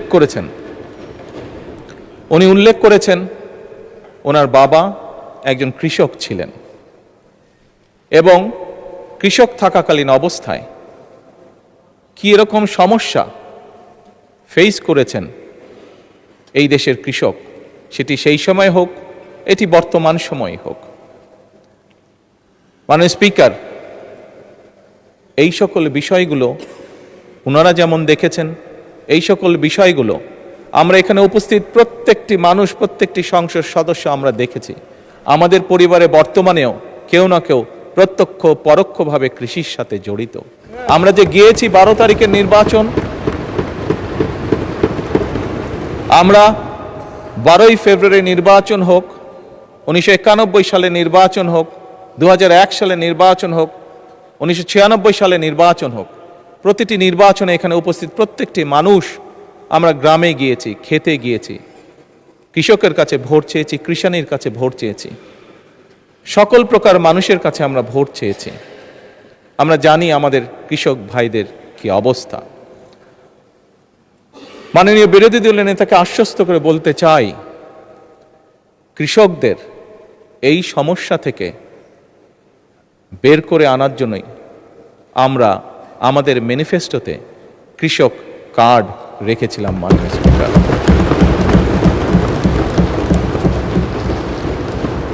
আবারও নির্দ্বিধায় বলতে হবে, আল্লাহ রব্বুল আলমের কাছে শুকরিয়া আদায় করা ছাড়া কোনোই উপায় নেই। আল্লাহর রহমত ছিল বলেই বাংলাদেশের মানুষের সমর্থন নিয়ে আমরা সরকার গঠন করার পরে দ্রুততার সাথে আমরা চেষ্টা করেছি সেই কৃষক ভাইদের পাশে দাঁড়ানোর জন্য। আজকে হ্যাঁ মাননীয় স্পিকার, হয়তো অনেকেই বলতে পারে যে কয়জনকে আপনারা দিয়েছেন কৃষক কার্ড। আমরা দেওয়া শুরু করেছি মাননীয় স্পিকার, পর্যায়ক্রমিকভাবে আমরা কৃষক বলতে যাদেরকে বোঝায় তাদের কাছে ধীরে ধীরে আমরা পৌঁছাবো। এবং শুধু কৃষক বলতে সাধারণত আমরা যে বুঝি যে মানুষগুলো, শুধু তাই নয়, যে ধান ফলায় শুধু সেই কৃষকই নয়, যে ধান ফলায়, যে মৎস্য চাষ করে, যে গবাদি পশুর চাষ করে, প্রত্যেক ধরনের কৃষকের কাছে আমরা পৌঁছতে চাই। এবং এটাই বলতে পারি, আমরা মাননীয় স্পিকার শুরু করেছি, আল্লাহর রহমতে আমরা এই কাজটি শুরু করেছি, কৃষকের ভাগ্য পরিবর্তনের কাজ আমরা শুরু করেছি, এই সংসদে নির্বাচিত প্রতিনিধিরা শুরু করেছে। এবং একটু আগে বিরোধী দলের নেতা ওই গ্যালারি দেখিয়ে বললেন যে ওখানে ভবিষ্যৎ প্রজন্ম যারা বসে আছে ইনশাল্লাহ তারা সেই কাজটিকে এগিয়ে নিয়ে যাবে এই কৃষকদের ভাগ্য পরিবর্তন করার জন্য। মাননীয়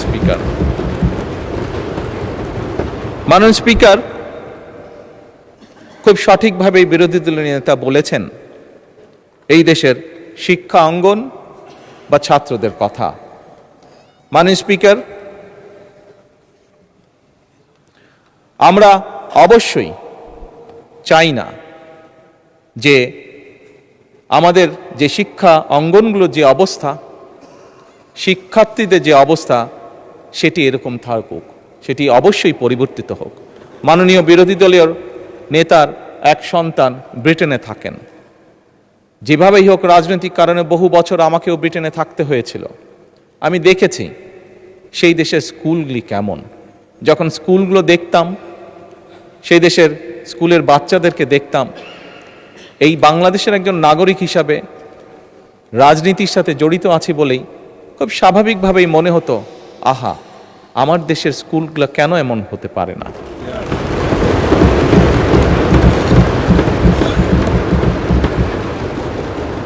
মাননীয় স্পিকার, দেখেছি সেখানে কিভাবে প্রাইমারি স্কুলের কথা যদি বলি, আমি যেখানে থাকতাম তার আশেপাশে প্রাইমারি স্কুল ছিল, সেজন্যই সেটি বেশি চোখে পড়তো। সকালে এবং বিকালে যদি কোথাও বের হতাম, দেখতাম যে বাচ্চারা যাচ্ছে, দেখতাম বাচ্চারা কি সুন্দর কাপড় চোপড় পরে যাচ্ছে, পায়ে জুতো, মোজা, সুন্দর শার্ট প্যান্ট, যার যেটি স্কুল ড্রেস সেটি পরে যাচ্ছে। মাননীয় স্পিকার, মনের মধ্যে একটি কষ্ট হতো যে আমার দেশের প্রাইমারি স্কুলের বাচ্চারা কবে এরকম সুন্দরভাবে স্কুলে যাবে। মাননীয় স্পিকার, প্রাইমারি স্কুলের টিচার 2-4 জন যাদেরকে চিনতাম, দেখতাম যে তারা কি সুন্দরভাবে বাচ্চাদেরকে ক্লাসে শিক্ষাদান করছে। মাননীয় স্পিকার, আজকে এই সংসদকে আল্লাহ রাব্বুল আলামিন রহমত করেছেন এবং সে কারণেই মাননীয় স্পিকার আমাদের পক্ষে সিদ্ধান্ত নেওয়া সম্ভব হয়েছে। আমরা সেদিন যেই প্রত্যাশাটি, মনের মধ্যে যে আশাটি ছিল, আল্লাহ চান তো এই আশা আমরা ইনশাল্লাহ পূরণ করতে পারবো। সেজন্যই এই সংসদে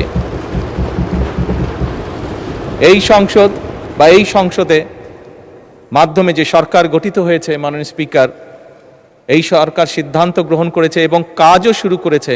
আমরা ইনশাল্লাহ আগামী জুলাই মাস থেকে পর্যায়ক্রমিকভাবে ধীরে ধীরে প্রাইমারি স্কুলের বাচ্চাদেরকে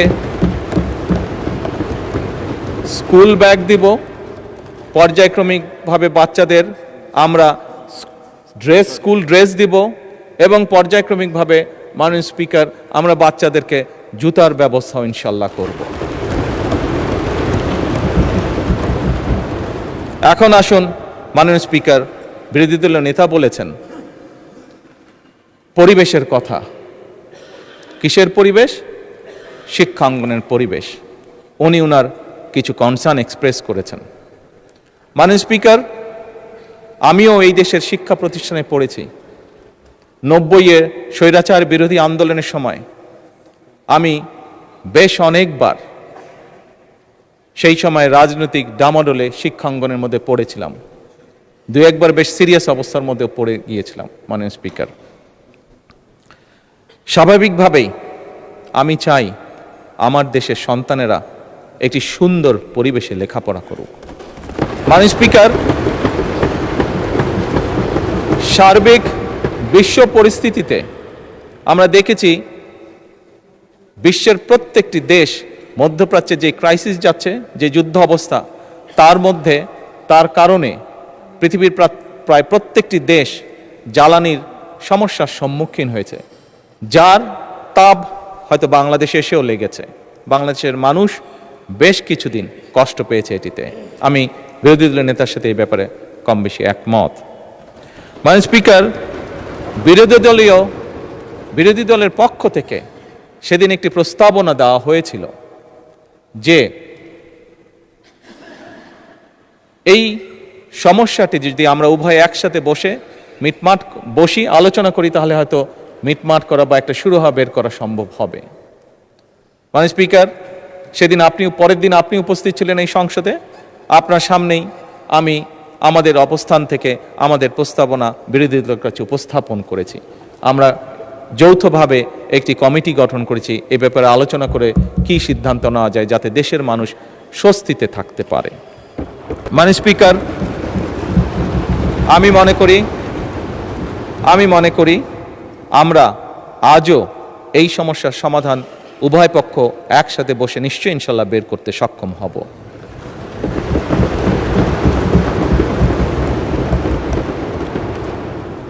মাননীয় স্পিকার,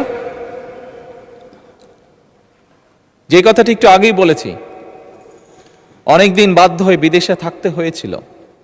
এছাড়াও এর আগে যখন দেশে ছিলাম মাননীয় স্পিকার, দলীয় কারণে রাজনৈতিক কারণে প্রায় বাংলাদেশের বিভিন্ন গ্রাম, জেলা, উপজেলা, পৌরসভা সফর করেছি দলীয় কাজে। মাননীয় স্পিকার, সেই সময় দেখেছি এবং সেই সময় দেখে আমার কাছে মনে হয়েছে যে এই দেশে আমরা যত পরিকল্পনাই গ্রহণ করি না কেন মাননীয় স্পিকার, এই পরিকল্পনাগুলোকে যদি সফল করতে হয়, দেশের অবস্থার যদি পরিবর্তন করতে হয় মাননীয় স্পিকার, তাহলে আমাদের এই টোটাল জনসংখ্যার অর্ধেক যারা, তাদেরকে আমরা যদি অবজ্ঞা করি, পেছনে ফেলে রাখি, তাহলে কোনোভাবেই সেটি সম্ভব নয় মাননীয় স্পিকার। এবং সে কারণেই মাননীয় স্পিকার 1991 থেকে 96 এবং 2001 থেকে 2006 সাল যখন বাংলাদেশ জাতীয়তাবাদী দল দেশনেত্রী খালেদা জিয়ার নেতৃত্বে দেশ পরিচালনার দায়িত্বে ছিল, তখন আমরা মেয়েদের শিক্ষা ব্যবস্থা ক্লাস 12 পর্যন্ত আমরা ফ্রি করেছিলাম।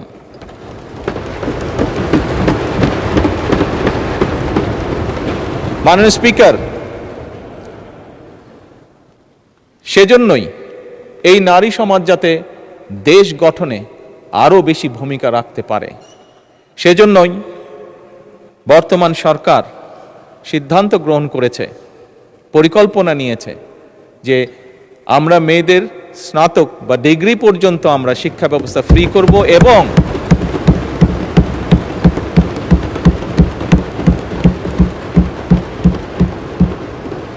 মাননীয় স্পিকার, যারা ভালো রেজাল্ট করবে, যে সকল মেয়েরা ভালো রেজাল্ট করবে, তাদেরকে আমরা উপবৃত্তির ব্যবস্থা করব ইনশাআল্লাহ সরকার থেকে। মাননীয় স্পিকার, শুধুমাত্র লেখাপড়াই নয়, নারীদেরকে যদি আমরা অর্থনৈতিকভাবে স্বাবলম্বী করে গড়ে তুলতে পারি, তাহলে দেশকে আরো দ্রুত সামনের দিকে এগিয়ে নিয়ে যাওয়া সম্ভব। এবং এইটি করার লক্ষ্যেই আমরা ফ্যামিলি কার্ড নামে একটি কার্ড, এটার প্রতিশ্রুতি আমরা নির্বাচনের আগে দেশের জনগণের কাছে দিয়েছিলাম।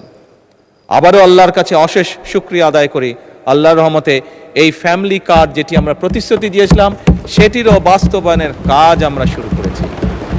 এবং এই সংসদেই মাননীয় স্পিকার, দুদিন আগে আমাদের তরুণ সদস্য জনাব হাসনাত আমাকে ফ্যামিলি কার্ড নিয়ে একটি প্রশ্ন করেছিলেন যে এই ফ্যামিলি কার্ড কিভাবে কন্ট্রিবিউট করতে পারে দেশের ইকোনমিতে। আমি সংক্ষেপে সেটি তুলে ধরেছিলাম এই মহান সংসদের সামনে। এবং সেদিন আমি পরিষ্কারভাবে বলেছিলাম, অনেকের মনেই প্রশ্ন আছে এত টাকা কিভাবে দিবে এবং এত টাকা এইভাবে দিয়ে দিলে সম্ভব কিনা। আমাদের সকলকে বিষয়টি একটু অন্যভাবে দেখতে হবে। যেই টাকাটি আমরা ফ্যামিলি কার্ডের মাধ্যমে দিচ্ছি, এটি ইনভেস্টমেন্ট হিসেবে দেখতে হবে এবং আপনি যখন ইনভেস্ট করবেন রিটার্ন অবশ্যই আসবে। আমি সেদিন বলেছিলাম মাননীয় স্পিকার, আমি সেদিন বলেছিলাম যে এই ফ্যামিলি কার্ডের যেই টাকা ফ্যামিলি কার্ডে যাবে, একজন নারী যেটি পাবে, উনি যেই কাজে ব্যবহার করবেন এই টাকাটা, সেই ব্যবহৃত টাকাটা এই দেশের গ্রামীণ অর্থনীতিকে ধীরে ধীরে শক্তিশালী করে তুলবে।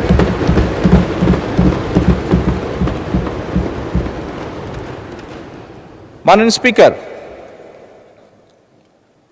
মাননীয় বিরোধী দলীয় নেতা ওনার নির্বাচনী এলাকা সম্পর্কে একটি কথা বলেছেন, বেশ কিছু বিবরণ দিয়েছেন।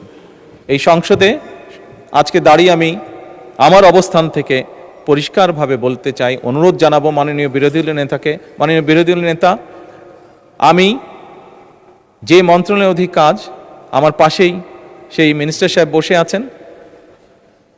প্রোটোকল হিসাবে মিনিস্টার সাহেবকে আমি এরই ভিতরে নির্দেশনা দিয়েছি যে আপনার কাজগুলো উনি দেখবেন এবং তার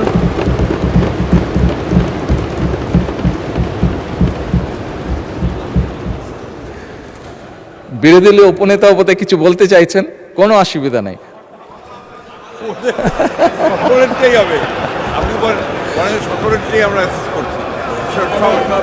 মাননীয় স্পিকার, যে এক মিনিট, একটু আগে ফরিদপুর 1 আসনের সংসদ সদস্য এসেছিলেন, উনিও কিছু কথা আমাকে বলেছেন।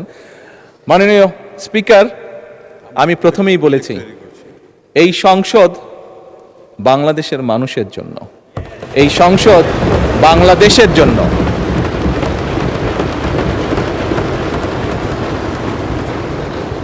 মাননীয় স্পিকার, যে কথাটি বলছিলাম, আমি বিরোধী দলের নেতা এবং উপনেতা, স্বাভাবিকভাবে যেহেতু ওনারা নেতা এবং উপনেতা, স্বাভাবিকভাবে লিডার তো কিছুটা প্রায়োরিটি পাবেই। ওনাদের দুজনকে বলব, দয়া করে আপনাদের বিষয়গুলো যদি আমার অফিসেও যদি একটা কপি পাঠিয়ে দেন, আমি নিজে চেষ্টা করব দেখার জন্য বিষয়গুলো।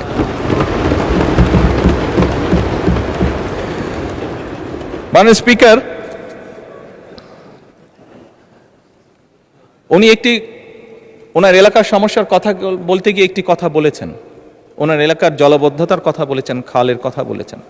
মাননীয় স্পিকার, আপনি দেখেছেন এই সংসদেই গতকাল চট্টগ্রামের ভারী বর্ষণের কারণে কিছু কিছু জায়গায় জলবদ্ধতা হয়েছিল এবং এখানে বসে দ্রুততার সাথে আমি স্থানীয় সরকার প্রতিমন্ত্রী যে আছে তাকে তাৎক্ষণিকভাবে চট্টগ্রামে পাঠিয়েছিলাম বিষয়টি দেখে যত দ্রুত সম্ভব ফয়সলা করার জন্য। মাননীয় স্পিকার, এই ঘটনাটা দিয়ে আমি যেটা বলতে চাইছি সেটা হচ্ছে যে এই সরকার জনগণের নির্বাচিত সরকার, এই সরকার জনগণের কাছে জবাবদিহিমূলক সরকার এবং সে কারণেই মাননীয় স্পিকার, এবং সে কারণেই আমরা আমাদের দ্রুততার সাথে আমরা চেষ্টা করেছি ব্যবস্থা গ্রহণ করতে, যাতে যত দ্রুত সম্ভব জনগণের সমস্যা লাঘব করা সম্ভব হয়। একই সাথে মাননীয় স্পিকার, আমি আবার কৃষকের কাছে ফিরে যেতে চাই।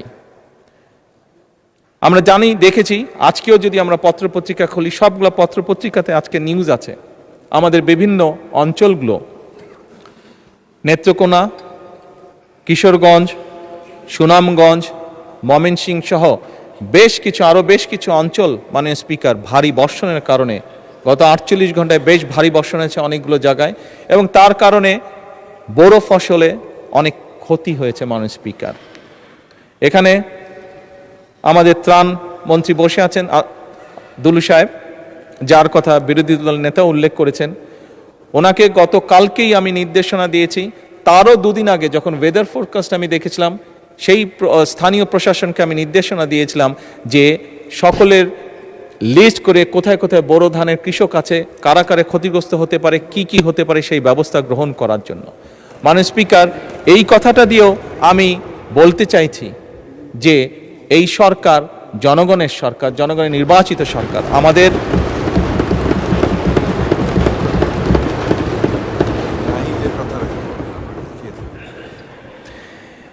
জনগণের নির্বাচিত সরকার এবং আমাদের প্রথম দায়িত্বই হচ্ছে জনগণের দেখভাল করা। মাননীয় স্পিকার,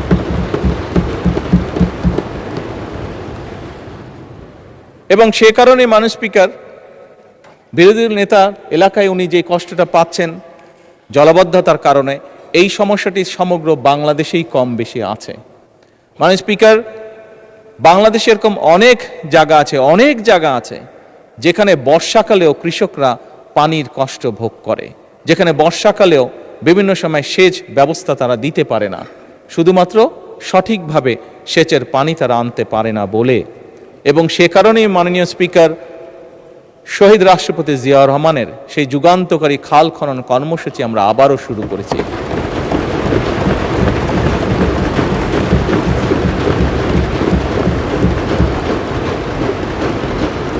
এই খাল খনন কর্মসূচি শুধুমাত্র যে সেচের পানির জন্য আমরা করছি তা নয়।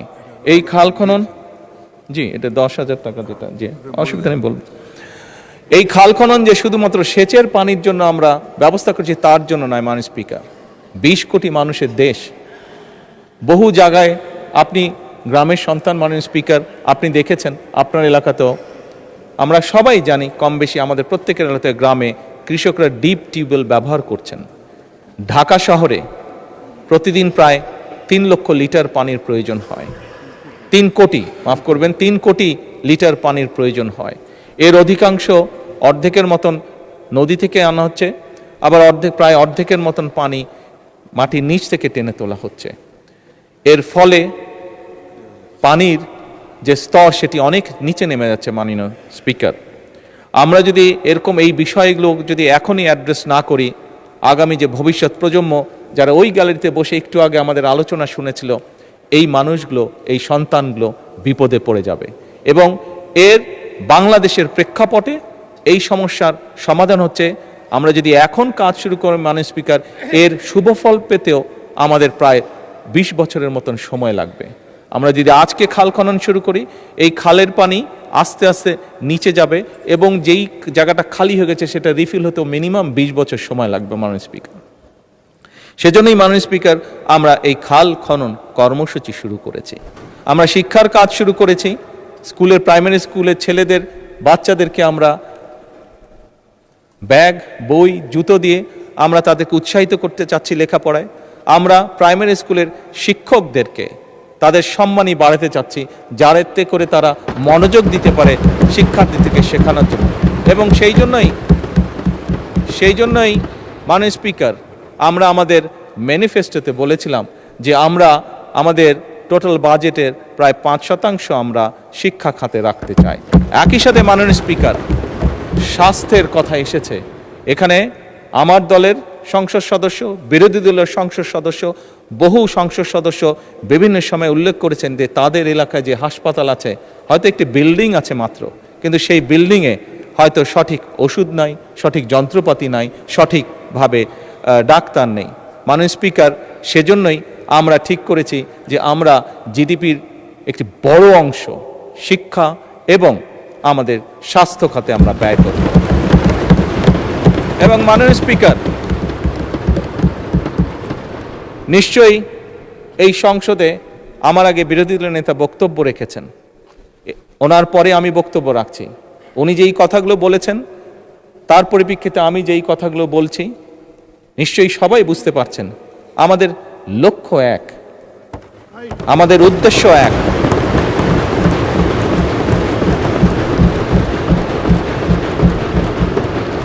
আমাদের গন্তব্য এক। লক্ষ্য কি? লক্ষ্য হচ্ছে বাংলাদেশের মানুষ। উদ্দেশ্য কি? উদ্দেশ্য হচ্ছে একটি সমৃদ্ধশালী বাংলাদেশ। গন্তব্য কি? গন্তব্য কি? একটি স্বনির্ভর, নিরাপদ, আত্মনির্ভরশীল বাংলাদেশ।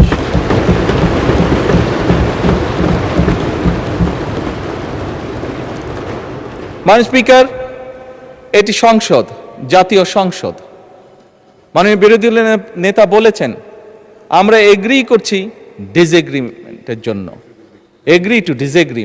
মাননীয় স্পিকার, পৃথিবীর তাবৎ দেশ যারা গণতন্ত্রের চর্চা করে, প্রত্যেকটি পার্লামেন্টেই এটি একটি স্বীকৃত বিষয়। মাননীয় স্পিকার, ইয়েস, আজকে হয়তো জুলাই সনদ নিয়ে অনেক কথা হয়েছে, আমি সেই ডিবেটেই যাব না। কারণ একটু আগেই আমি বলেছি আমাদের লক্ষ্য, উদ্দেশ্য, গন্তব্য হচ্ছে এই দেশ, দেশের জনগণ এবং একটি আত্মনির্ভরশীল সমৃদ্ধশালী বাংলাদেশ। মাননীয় স্পিকার, আমি আবারও বিরোধী দলের নেতার সাথে একমত পোষণ করছি। আমরা গত প্রায় 1.5 মাস ধরে আলোচনা করেছি এই সংসদে। হ্যাঁ, আমরা অনেকগুলো গুরুত্বপূর্ণ বিল পাশ করেছি। বিলের বিষয় কোনো কোনো বিষয়ে আমরা একমত হয়েছি, কোনো কোনো বিষয় হয়তো আমাদের দ্বিমত আছে। মাননীয় স্পিকার, পরিষ্কারভাবে আমার দলের অবস্থান থেকে আমি বলতে চাই যে সকল বিষয়ে আমাদের দ্বিমত রয়েছে আমরা বিরোধী দলের সদস্যদের সাথে বসবো, আলোচনা করব, দেশের স্বার্থে আমরা সমাধান বের করব।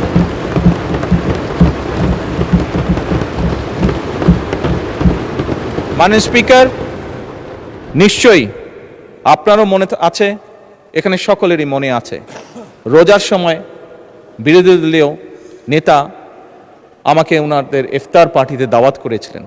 আমরা সেখানে গিয়েছিলাম, আমি গিয়েছিলাম, আমার সাথে আজকের হোম মিনিস্টারের সাথে ছিলেন। আমরা সেখানে ওনাদেরকে প্রস্তাব দিয়েছিলাম যে ডেপুটি স্পিকারের প্রস্তাবটি, যে ওটা ওনাদের দলীয় সিদ্ধান্তের কারণে ওনারা সেটা গ্রহণ করেন, সেটা ওনাদের পলিসির ব্যাপার, কিন্তু আমরা ওনাদেরকে প্রস্তাব দিয়েছিলাম যে আমরা চাই যে ডেপুটি স্পিকার আমরা ওনাদের কাছ থেকে চেয়েছিলাম। মাননীয় স্পিকার, আজকে আবারও পরিষ্কারভাবে আমি বলতে চাই, এই প্রস্তাবটি মাননীয় বিরোধী দলের নেতা এবং মাননীয় বিরোধী দলের সদস্যবৃন্দ, আমাদের এই প্রস্তাবটি এখনো ওপেন আছে। আমরা এখনো এই প্রস্তাবটি ওপেন রেখেছি। এই প্রস্তাবটি দেওয়ার মাধ্যমে আবারও আমরা আমাদের পরিষ্কার ইন্টেনশন বোঝানোর চেষ্টা করেছি। যেভাবে ঠিক বিরোধী দলের নেতা সেদিন বলেছিলেন যে আসুন আমরা দুই দল মিলে যদি একসাথে একটি কমিটি গঠন করি, যেখানে জ্বালানির বিষয়ে যদি কোনো সমস্যা থেকে থাকে আমরা আলোচনা করে একটি সিদ্ধান্ত নিতে পারবো। ওনারা যেরকম ওনাদের ইন্টেনশন দেখিয়েছেন, আমরাও সেই সময় আমাদের ইন্টেনশন পরিষ্কারভাবে তুলে ধরেছি। একইভাবে মাননীয় স্পিকার, এই সংসদ অধিবেশন শুরুর আগে আমি ওনার বাসায় গিয়েছিলাম। ওনার বাসায় গিয়ে দেশ পরিচালনা করার জন্য ওনাদের সহযোগিতা আমি চেয়ে এসেছিলাম। একইভাবে আমি নাহিদ ইসলামেরও বাসায় গিয়েছিলাম, এনসিপির কাছে আমি বলেছিলাম দেশ পরিচালনায় আপনাদেরও সহযোগিতা প্রয়োজন। মাননীয় স্পিকার,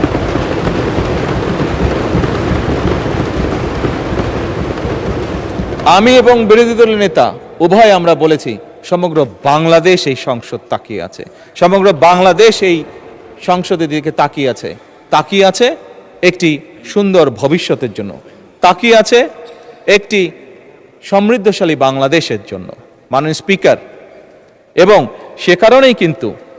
সে কারণেই আমরা মনে করি এটি হয়তো বোঝার ভুল হতে পারে বা দেখার ভুল হতেই পারে, মানুষ মাত্র ভুল হতেই পারে, কিন্তু আমাদের পক্ষ থেকে, সরকারের পক্ষ থেকে মাননীয় স্পিকার, আমি বলেছি, আমি বলবো এবং বলছি, ইনশাআল্লাহ ভবিষ্যতেও বলবো, এখনো বর্তমানেও বলছি, আমরা চাই আমরা একসাথে কাজ করব। কাজ করতে গেলে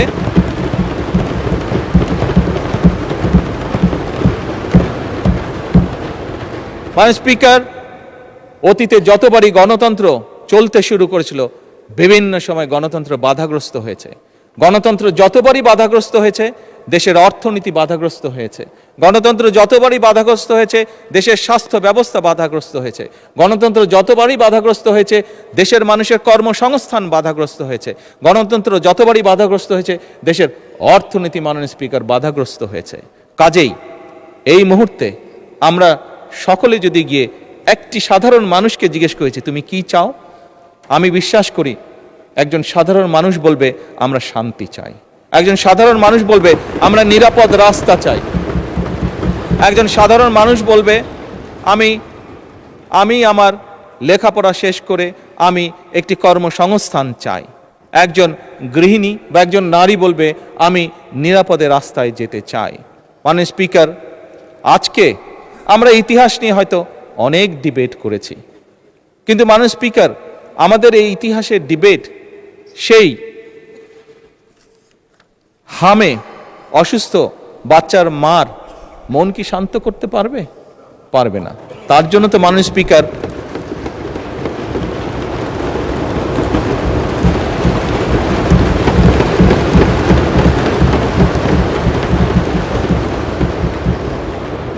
অথবা মাননীয় স্পিকার, যে ছেলেটি ইউনিভার্সিটি পাশ করে চাকরি সংস্থানের জন্য মাসের পর মাস ঘুরে বেড়াচ্ছে, তাকে কি আমরা আমাদের এই যে ঐতিহাসিক ডিবেট, কে আমরা কি করেছি অতীতে, সেই ডিবেট দিয়ে তাকে কি আমরা কিছু বুঝ দিতে পারবো? মাননীয় স্পিকার, পারবো না।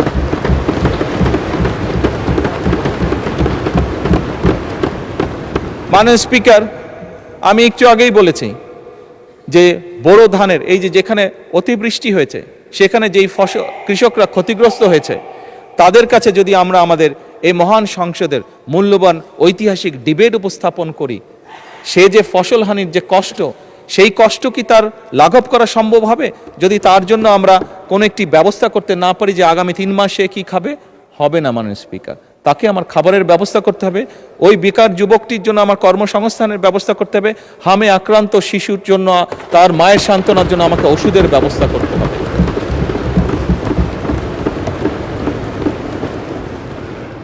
মাননীয় স্পিকার, আমার কাছে একজন রাজনীতিবিদ হিসাবে মনে হয় খুব সম্ভবত বাংলাদেশের মানুষ যত না রাজনৈতিক ডিবেট চায়, যত না রাজনৈতিক বিভিন্ন বক্তব্য চায়, তার থেকে তারা তাদের সমস্যার সমাধান চায়। মাননীয় স্পিকার, আজকে এই মুহূর্তে মাননীয় স্পিকার, আমার দলের সদস্যরা এবং ক্ষেত্র বিশেষ আমি দেখছি বিরোধী দলের বন্ধুরাও আমার কিছু কিছু কথায় টেবিল থাপড়াচ্ছেন। মাননীয় স্পিকার, এই যে চেয়ারটা আপনি দেখছেন, যেই চেয়ারে আমি এখানে বসছি আপনার সামনে মাননীয় স্পিকার, এই চেয়ারটি খুব কঠিন একটি চেয়ার মাননীয় স্পিকার।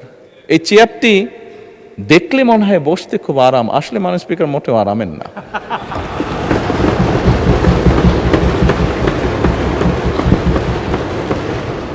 এই চেয়ারটিতে বসলে মাননীয় স্পিকার প্রতি মুহূর্তে মনে হয় যে আগুনের তপ্ত হিট আসছে মাননীয় স্পিকার। হাসার কিছু নেই, আমি যা ফিল করি আমি আপনাদেরকে তাই বলছি, মাননীয় স্পিকার, এই চেয়ারের থেকে উঠে দাঁড়িয়ে আপনার সামনে বক্তব্যে আমি হয়তো অনেক পপুলার কথা বলতে পারতাম, যেটাতে আরো অনেক বেশি তালি হতো মাননীয় স্পিকার, কিন্তু এই চেয়ার আমাকে বলে যে আমি সবসময় পপুলার কথা বলতে পারি না, আমাকে সেটাই বলতে হবে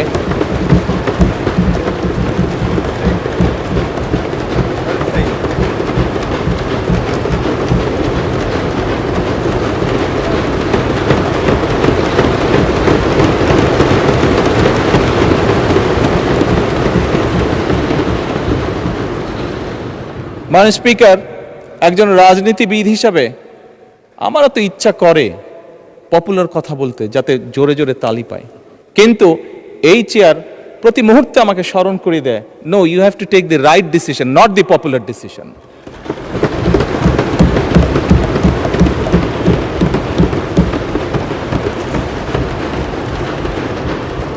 মাননীয় স্পিকার, আপনার মাধ্যমে আজকে এই সংসদের এই সবুজ চেয়ারে যারা বসে আছেন, আমি মনে করি আজকে বোধহয় আমাদেরকে সিদ্ধান্ত নিতে হবে যে আসুন আমরা পপুলার ডিসিশনে আলাপ করব না, আমরা আলাপ করব সঠিক ডিসিশনের ব্যাপারে, রাইট ডিসিশনের ব্যাপারে।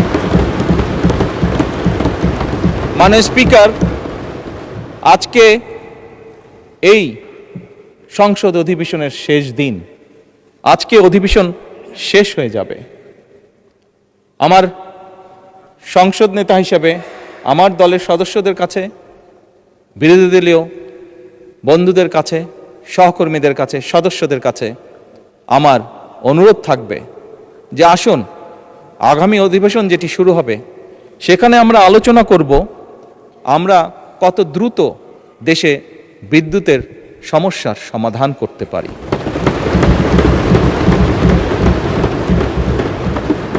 মাননীয় স্পিকার, আমরা আলাপ করতে চাই, আমি আলাপ করতে চাই আগামী সংসদে কত দ্রুত আমরা কত বেশি সংখ্যক মানুষের কর্মসংস্থান দেশেই হোক বিদেশি হোক তৈরি করতে পারি। মাননীয় স্পিকার, এই সংসদে দাঁড়িয়ে আমি আলাপ করতে চাই যে আমাদের শিক্ষা প্রতিষ্ঠান, আমাদের হাসপাতালগুলোতে কত দ্রুত শিক্ষা এবং চিকিৎসা সুবিধা আমরা পৌঁছে দিতে পারি।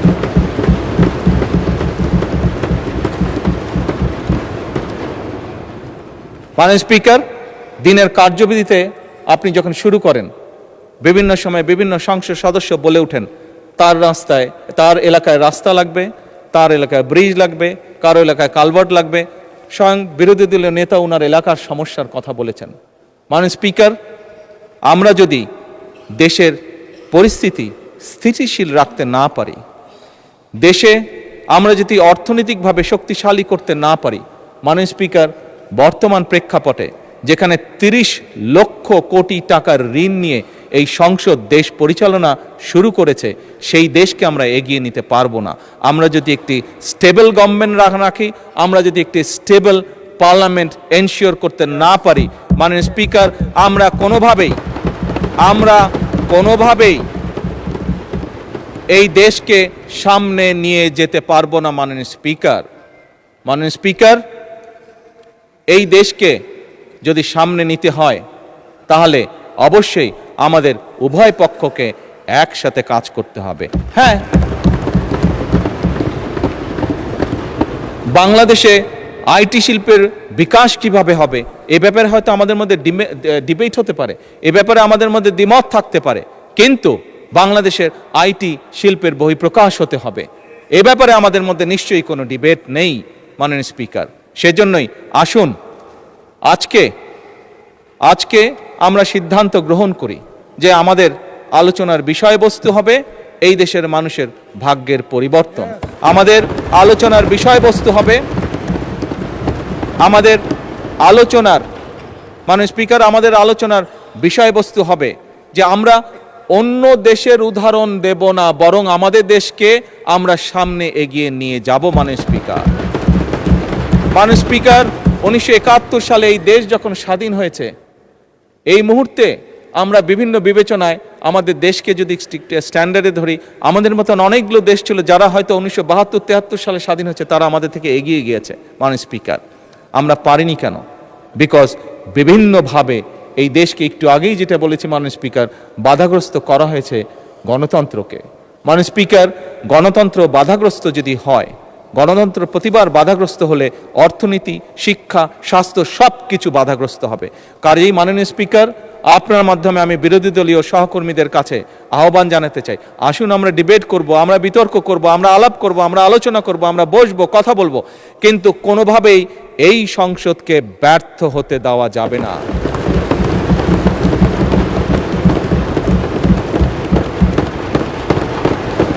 মাননীয় স্পিকার, অতীতে আমরা দেখেছি সরকারকে ব্যর্থ করার জন্য 173 দিন হরতাল ডাকা হয়েছিল।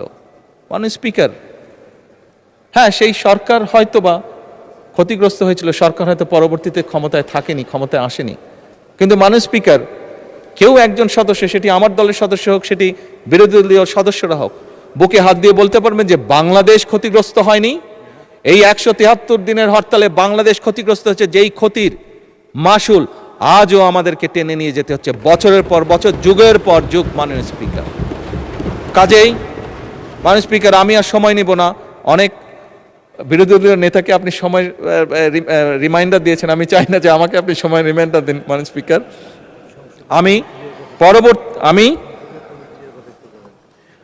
আমি বিরোধী দলীয় নেতার সাথে একমত হয়েই বলতে চাই যে কথাটি কয়েকবার আমি রিপিট করেছি, আবারও আমি রিপিট করতে চাই, কারণ আমি মনে করি এটা উনি একটি ইম্পর্টেন্ট কথা বলেছেন যার সাথে আমি সম্পূর্ণভাবে একমত। এই সংসদ মানে পুরো বাংলাদেশ।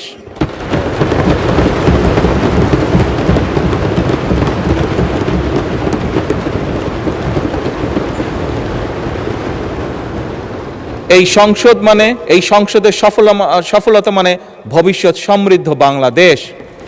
এবং মাননীয় স্পিকার, এটি সংসদের রীতি, সংসদের নীতি। মাননীয় স্পিকার, একটি দল সরকারে থাকবে, একটি দল বিরোধী দলে থাকবে। সেই জন্যই আমি বারে বারে বলছি, এই সংসদের দ্বারা গঠিত সরকার। মাননীয় স্পিকার, এই সরকারের টিকে থাকা, এই সরকারের সফলতা মানেই কিন্তু সমৃদ্ধির পথে এগিয়ে যাওয়া। কারণ আমি বিশ্বাস করি এই সংসদ এমন একটি সংসদ যা বাংলাদেশের অতীতে কোনো দিন হয়নি। বর্তমানে সংসদ, বর্তমান এবং ভবিষ্যতে হবে সেটি হলো উভয় পক্ষ দেশের স্বার্থে আমরা একসাথে কাজ করব।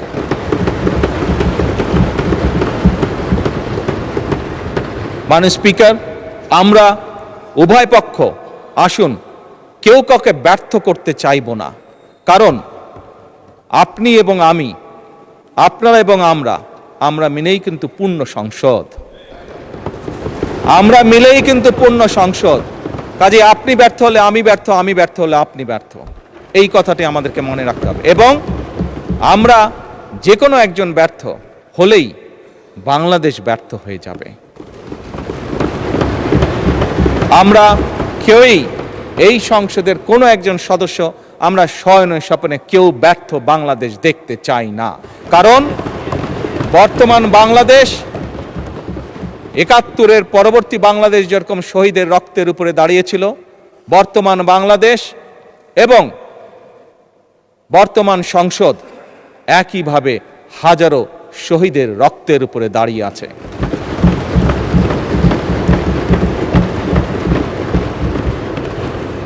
মাননীয় স্পিকার,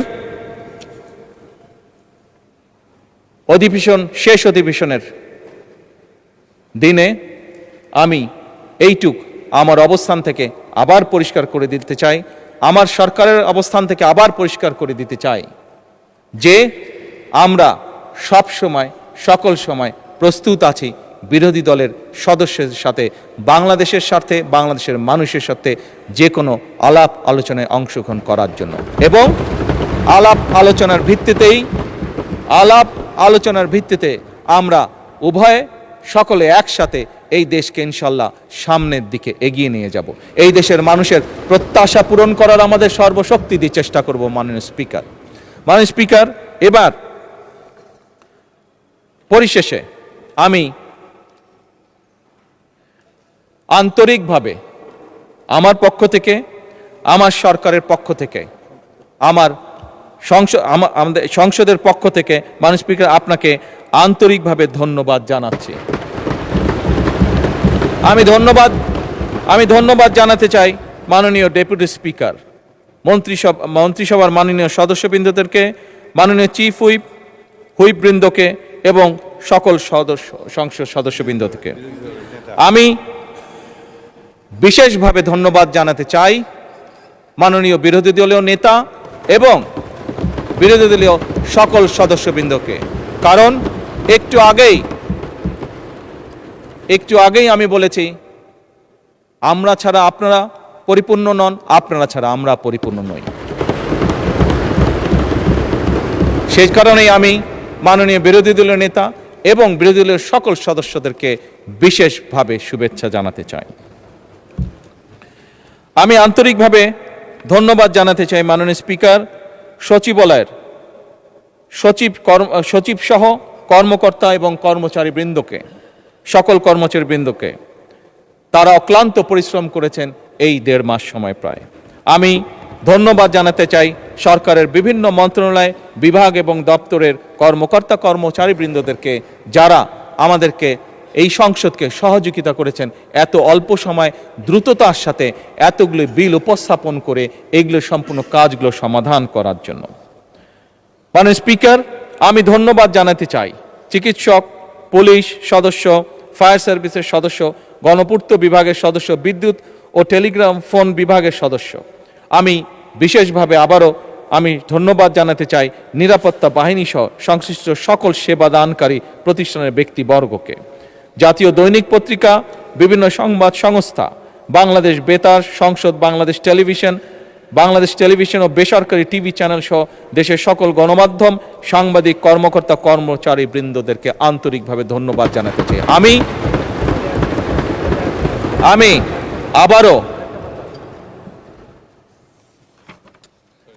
আমি আবারও পরিষ্কারভাবে দৃঢ়চিত্তে বলতে চাই যে সকল ব্যক্তি এবং সংস্থাকে আমি ধন্যবাদ জানিয়েছি, তাদের সকলের সহযোগিতার কারণেই আজ আমরা এই সংসদটি সুন্দরভাবে এই অধিবেশনটি সমাপ্ত করতে পারলাম। এবং দেশ গঠনে এই প্রত্যেকটি সংস্থা এবং প্রত্যেক ব্যক্তির অবদান রয়েছে এবং ইনশাল্লাহ ভবিষ্যতেও থাকবে।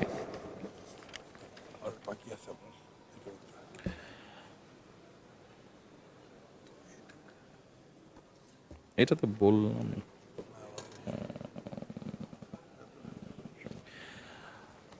মাননীয় স্পিকার, মাননীয় বিরোধী দলের নেতা এই সংসদ কার্যালয়ের কর্মকর্তা এবং কর্মচারী বৃন্দ সহ সংসদ ভবন, প্রধানমন্ত্রী দফতরের সহায়ক হিসাবে বিভিন্ন বিটিভি এবং বেতার কর্মদের বিভিন্ন ব্যক্তির বিষয়ে উনি বলেছেন তাদেরকে কিছু সম্মানের ব্যবস্থা করার কথা, আপনাকে অনুরোধ জানিয়েছেন। আমি ওনার এই প্রস্তাবকে সম্পূর্ণভাবে সমর্থন করছি মাননীয় স্পিকার।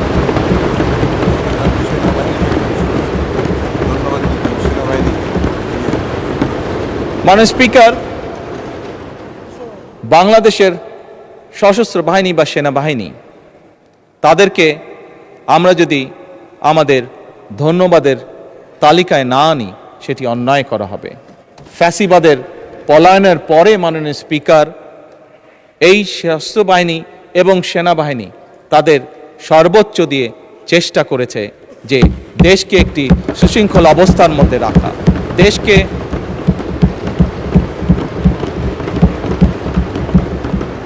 দেশে যাতে কোনো অরাজক পরিস্থিতি তৈরি হতে না পারে।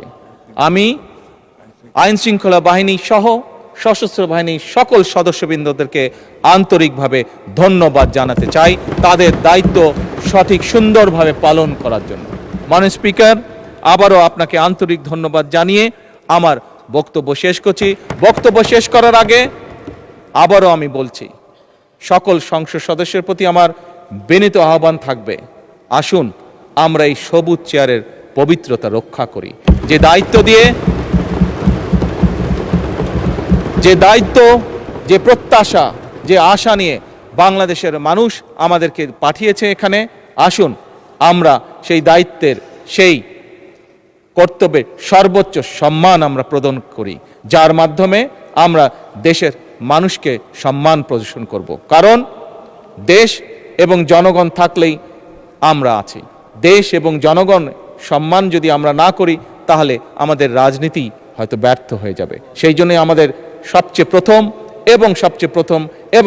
প্রথম হচ্ছে এই দেশের জনগণ এবং এই প্রিয় মাতৃভূমি বাংলাদেশ। মাননীয় স্পিকার, আপনাকে আন্তরিক ধন্যবাদ। আসসালামু আলাইকুম।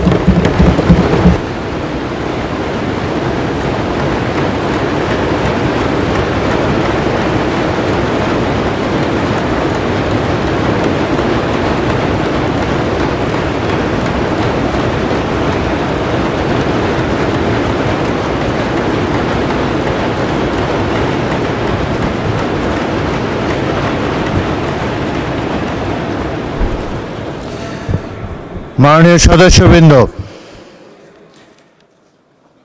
মাননীয় সংসদ নেতা এবং প্রধানমন্ত্রীকে ধন্যবাদ জানাচ্ছি।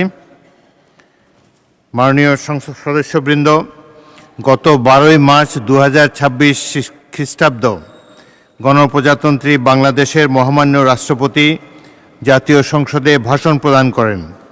মহামান্য রাষ্ট্রপতির ভাষণ সম্পর্কে মাননীয় চিফ হুইপ মোহাম্মদ নুরুল ইসলাম যে ধন্যবাদ প্রস্তাব উত্থাপন করেন তার উপর আলোচনা এখানেই শেষ হলো। মাননীয় সদস্যবৃন্দ, চলতি অধিবেশনের সূচনা লগ্নে মহামান্য রাষ্ট্রপতির ভাষণ সম্পর্কে মাননীয় প্রধান হুইপ নুরুল ইসলাম সংসদে নিম্নরূপ ধন্যবাদ প্রস্তাব উত্থাপন করেন। বাংলাদেশ জাতীয় সংসদের এই অধিবেশনে সমবেত সদস্যবৃন্দ, মহামান্য রাষ্ট্রপতি মোহাম্মদ শাহাবুদ্দিন কর্তৃক 2026 খ্রিস্টাব্দের 12ই মার্চ সংসদে প্রদত্ত তার ভাষণের জন্য আন্তরিক ধন্যবাদ জ্ঞাপন করিতেছেন। মাননীয় সদস্যবৃন্দ, উত্থাপিত ধন্যবাদ প্রস্তাবের উপর কোনো সংশোধনী নোটিশ পাওয়া যায়নি। মাননীয় সদস্যবৃন্দ, এখন আমি ধন্যবাদ প্রস্তাবটি সংসদের সামনে পেশ করছি। সংসদের সামনে প্রশ্ন হচ্ছে, মাননীয় প্রধান হুইপ মোহাম্মদ নুরুল ইসলাম এর প্রস্তাব অনুযায়ী মহামান্য রাষ্ট্রপতির সমীপে এই ধন্যবাদ বার্তা প্রেরণ করা হোক যে বাংলাদেশ জাতীয় সংসদের এই অধিবেশনে সমবেত সদস্যবৃন্দ, মহামান্য রাষ্ট্রপতি মোহাম্মদ শাহাবুদ্দিন কর্তৃক 2026 খ্রিস্টাব্দের 12ই মার্চ সংসদে প্রদত্ত তার ভাষণের জন্য আন্তরিক ধন্যবাদ জ্ঞাপন করিতেছেন। যারা এই প্রস্তাবের পক্ষে আছেন তারা হাঁ বলুন, যারা এই প্রস্তাবের বিপক্ষে আছেন তারা না বলুন। আমার মনে হয় হাঁ জয়যুক্ত হয়েছে, হাঁ জয়যুক্ত হয়েছে, হাঁ জয়যুক্ত হয়েছে। অতএব ধন্যবাদ প্রস্তাবটি সংসদে গৃহীত হলো।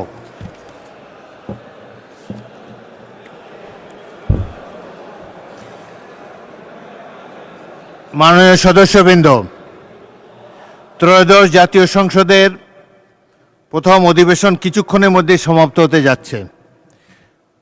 অধিবেশন সমাপ্তি সংক্রান্ত মহামান্য রাষ্ট্রপতির ঘোষণা পাঠ করার পূর্বে আমি আপনাদের উদ্দেশ্যে কিছু বলতে চাই। ত্রয়োদশ জাতীয় সংসদের প্রথম অধিবেশন সুষ্ঠুভাবে সম্পন্ন হয় প্রথমে আমি পরম করুণাময় আল্লাহর নিকট শুকরিয়া জ্ঞাপন করছি। সংসদ পরিচালনায় আপনাদের সক্রিয় অংশগ্রহণ ও সহযোগিতার জন্য আমি আন্তরিক ধন্যবাদ ও কৃতজ্ঞতা জানাচ্ছি। আপনাদের এই সহযোগিতা আমাকে সংসদ পরিচালনায় অনুপ্রাণিত করেছে এবং তা অব্যাহত থাকবে বলে আমার বিশ্বাস। মাননীয় সদস্যবৃন্দ, দীর্ঘ 18 বছর পর জনগণের সুষ্ঠু, নিরপেক্ষ, স্বতঃস্ফূর্ত অংশগ্রহণে ত্রয়োদশ জাতীয় সংসদ নির্বাচন অনুষ্ঠিত হয়েছে। এই নির্বাচনের মাধ্যমে আমরা এই মহান সংসদে সক্রিয় অংশগ্রহণের সুযোগ পেয়েছি, তাই এই অধিবেশন ছিল বিশেষভাবে গুরুত্বপূর্ণ। আমার বেশ কয়েকটি সংসদ দেখার অভিজ্ঞতা হয়েছে। এই ত্রয়োদশ সংসদে এই অধিবেশনে সরকারি দল এবং বিরোধী দলের মধ্যে যে সৌহার্দ্য, সহমর্মিতা এবং সহযোগিতা আমি দেখতে পেয়েছি, অতীতের কোনো সংসদে এই ধরনের দৃশ্য দেখতে পাইনি।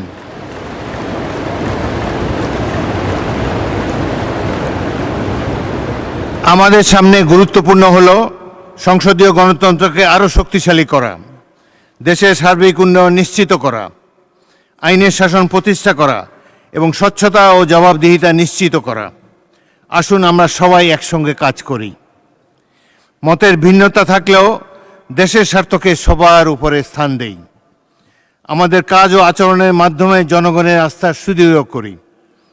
আমরা সংসদে একটি আন্তরিক ও সৌহার্দ্যপূর্ণ পরিবেশ প্রত্যক্ষ করেছি, যেখানে অংশগ্রহণকারী সকল মাননীয় সংসদ সদস্য সক্রিয়ভাবে আলোচনায় অংশগ্রহণ করেছেন। মাননীয় সদস্যবৃন্দ,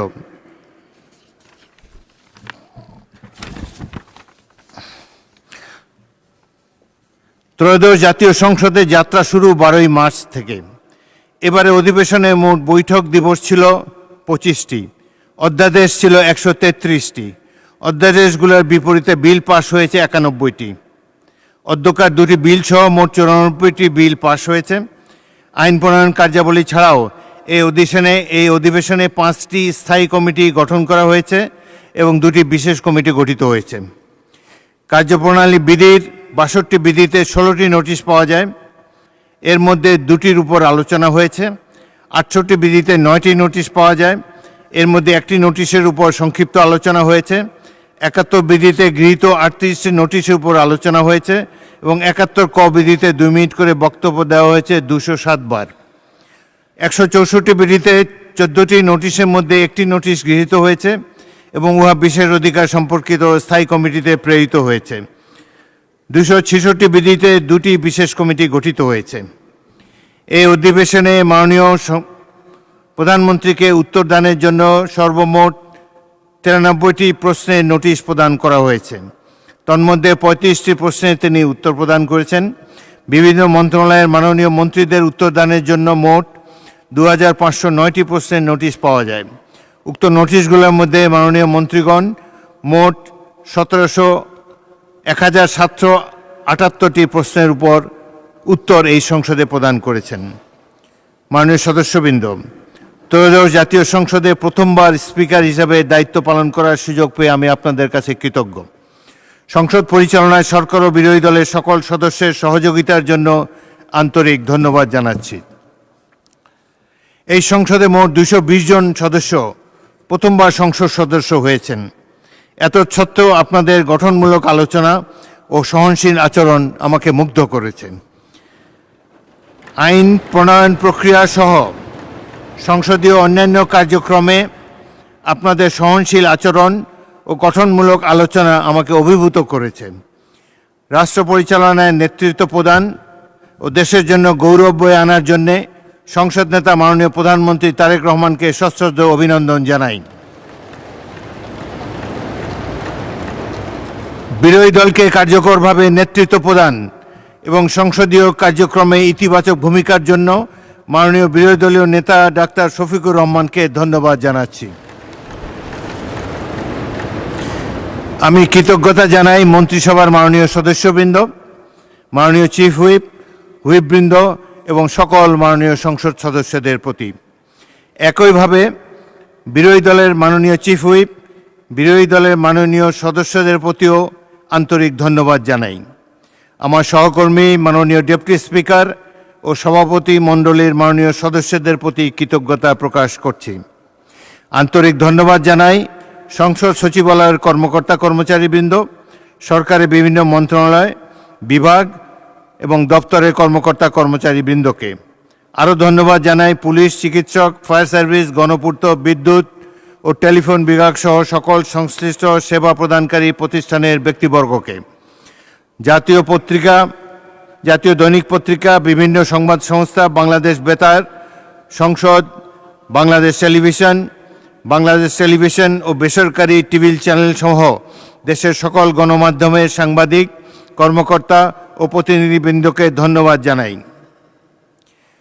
মাননীয় প্রধানমন্ত্রী ও বিরোধী দলের নেতা সংসদ সচিবালয় ও অন্যান্য দপ্তরের কর্মকর্তা ও কর্মচারীদের জন্য যে সম্মানী ভাতা প্রদানের প্রস্তাব করেছেন, আমি তা সাদরে গ্রহণ করেছি।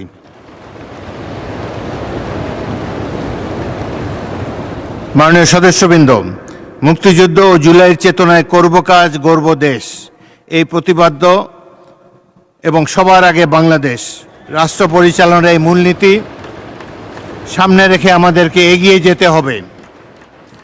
বর্তমান সরকারের অগ্রাধিকারমূলক কর্মসূচির মধ্যে রয়েছে দেশের প্রতিটি পরিবারের জন্য ফ্যামিলি কার্ড, কৃষকদের জন্য কৃষক কার্ড কার্যকর করা এবং কৃষি ও গ্রামীণ অর্থনীতিকে শক্তিশালী করা। বিশেষ করে খাল খনন ও পুনঃখনন কার্যক্রমের মাধ্যমে জলাবদ্ধতা নিরসন, সেচ ব্যবস্থার উন্নয়ন, কৃষি উৎপাদন বৃদ্ধি করার উদ্যোগ নেওয়া হয়েছে, যা প্রশংসনীয়। এটি পরিবেশের ভারসাম্য রক্ষা এবং গ্রামীণ জীবনমান উন্নয়নে গুরুত্বপূর্ণ ভূমিকা রাখবে বলে আমি বিশ্বাস করি। পাশাপাশি বিরোধী দল ও জনস্বার্থ সংশ্লিষ্ট বিষয়ে সংসদে গঠনমূলক আলোচনা ও নিয়মতান্ত্রিক কর্মসূচির মাধ্যমে জনগণের দাবি উত্থাপনে সক্রিয় ভূমিকা পালন করেছে বর্তমান বিরোধী দল, তা আমাদের গণতান্ত্রিক প্রক্রিয়া বিশেষ ভূমিকা রাখবে বলে আশা রাখি। এছাড়া ফ্যাসিস্ট আমলে মানবতা বিরোধী অপরাধ ও বিচার বহির্ভূত হত্যাকাণ্ডের বিচার নিশ্চিত করা, বিচার বিভাগের স্বাধীনতা প্রতিষ্ঠা করা এবং আইনের শাসন সুসংহত করাও আমাদের অঙ্গীকার। আমরা নিরপেক্ষভাবে মুক্তিযুদ্ধের স্মৃতি সংরক্ষণে কাজ করছি। একই সঙ্গে একটি মানবিক, অন্তর্ভুক্তিমূলক এবং জবাবদিহিমূলক রাষ্ট্র গড়ে তুলতে আমরা প্রতিশ্রুতিবদ্ধ। আমি দৃঢ়ভাবে বিশ্বাস করি ত্রয়োদশ জাতীয় সংসদ এইসব লক্ষ্য অর্জনে বাস্তব এবং কার্যকর ভূমিকা রাখবে।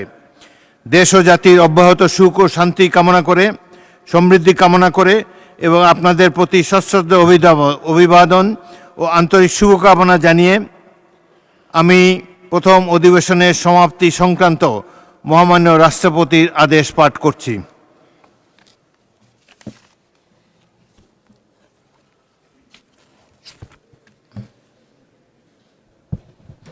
বিজ্ঞপ্তি। গণপ্রজাতন্ত্রী বাংলাদেশের সংবিধানের ৭২ অনুচ্ছেদের ১ দফায় প্রদত্ত ক্ষমতা বলে আমি গণপ্রজাতন্ত্রী বাংলাদেশের রাষ্ট্রপতি মোহাম্মদ শাহাবুদ্দিন ত্রয়োদশ জাতীয় সংসদের চলতি প্রথম ২০২৬ খ্রিস্টাব্দের প্রথম অধিবেশন ১৪৩৩ বঙ্গাব্দের ১৭ বৈশাখ মোতাবেক ২০২৬ খ্রিস্টাব্দের ৩০ এপ্রিল রোজ বৃহস্পতিবার বৈঠক শেষে এই অধিবেশনের সমাপ্তি ঘোষণা করছি। মোহাম্মদ শাহাবুদ্দিন, রাষ্ট্রপতি, গণপ্রজাতন্ত্রী বাংলাদেশ, ঢাকা, ১৪ই বৈশাখ ১৪৩৩, ২৭ এপ্রিল ২০২৬। মাননীয় সদস্যবৃন্দ, ত্রয়োদশ সংসদের প্রথম অধিবেশনের সমাপ্তি ঘোষণা করছি। আপনাদের সবাইকে ধন্যবাদ ও কৃতজ্ঞতা জানাচ্ছি। বাংলাদেশ জিন্দাবাদ।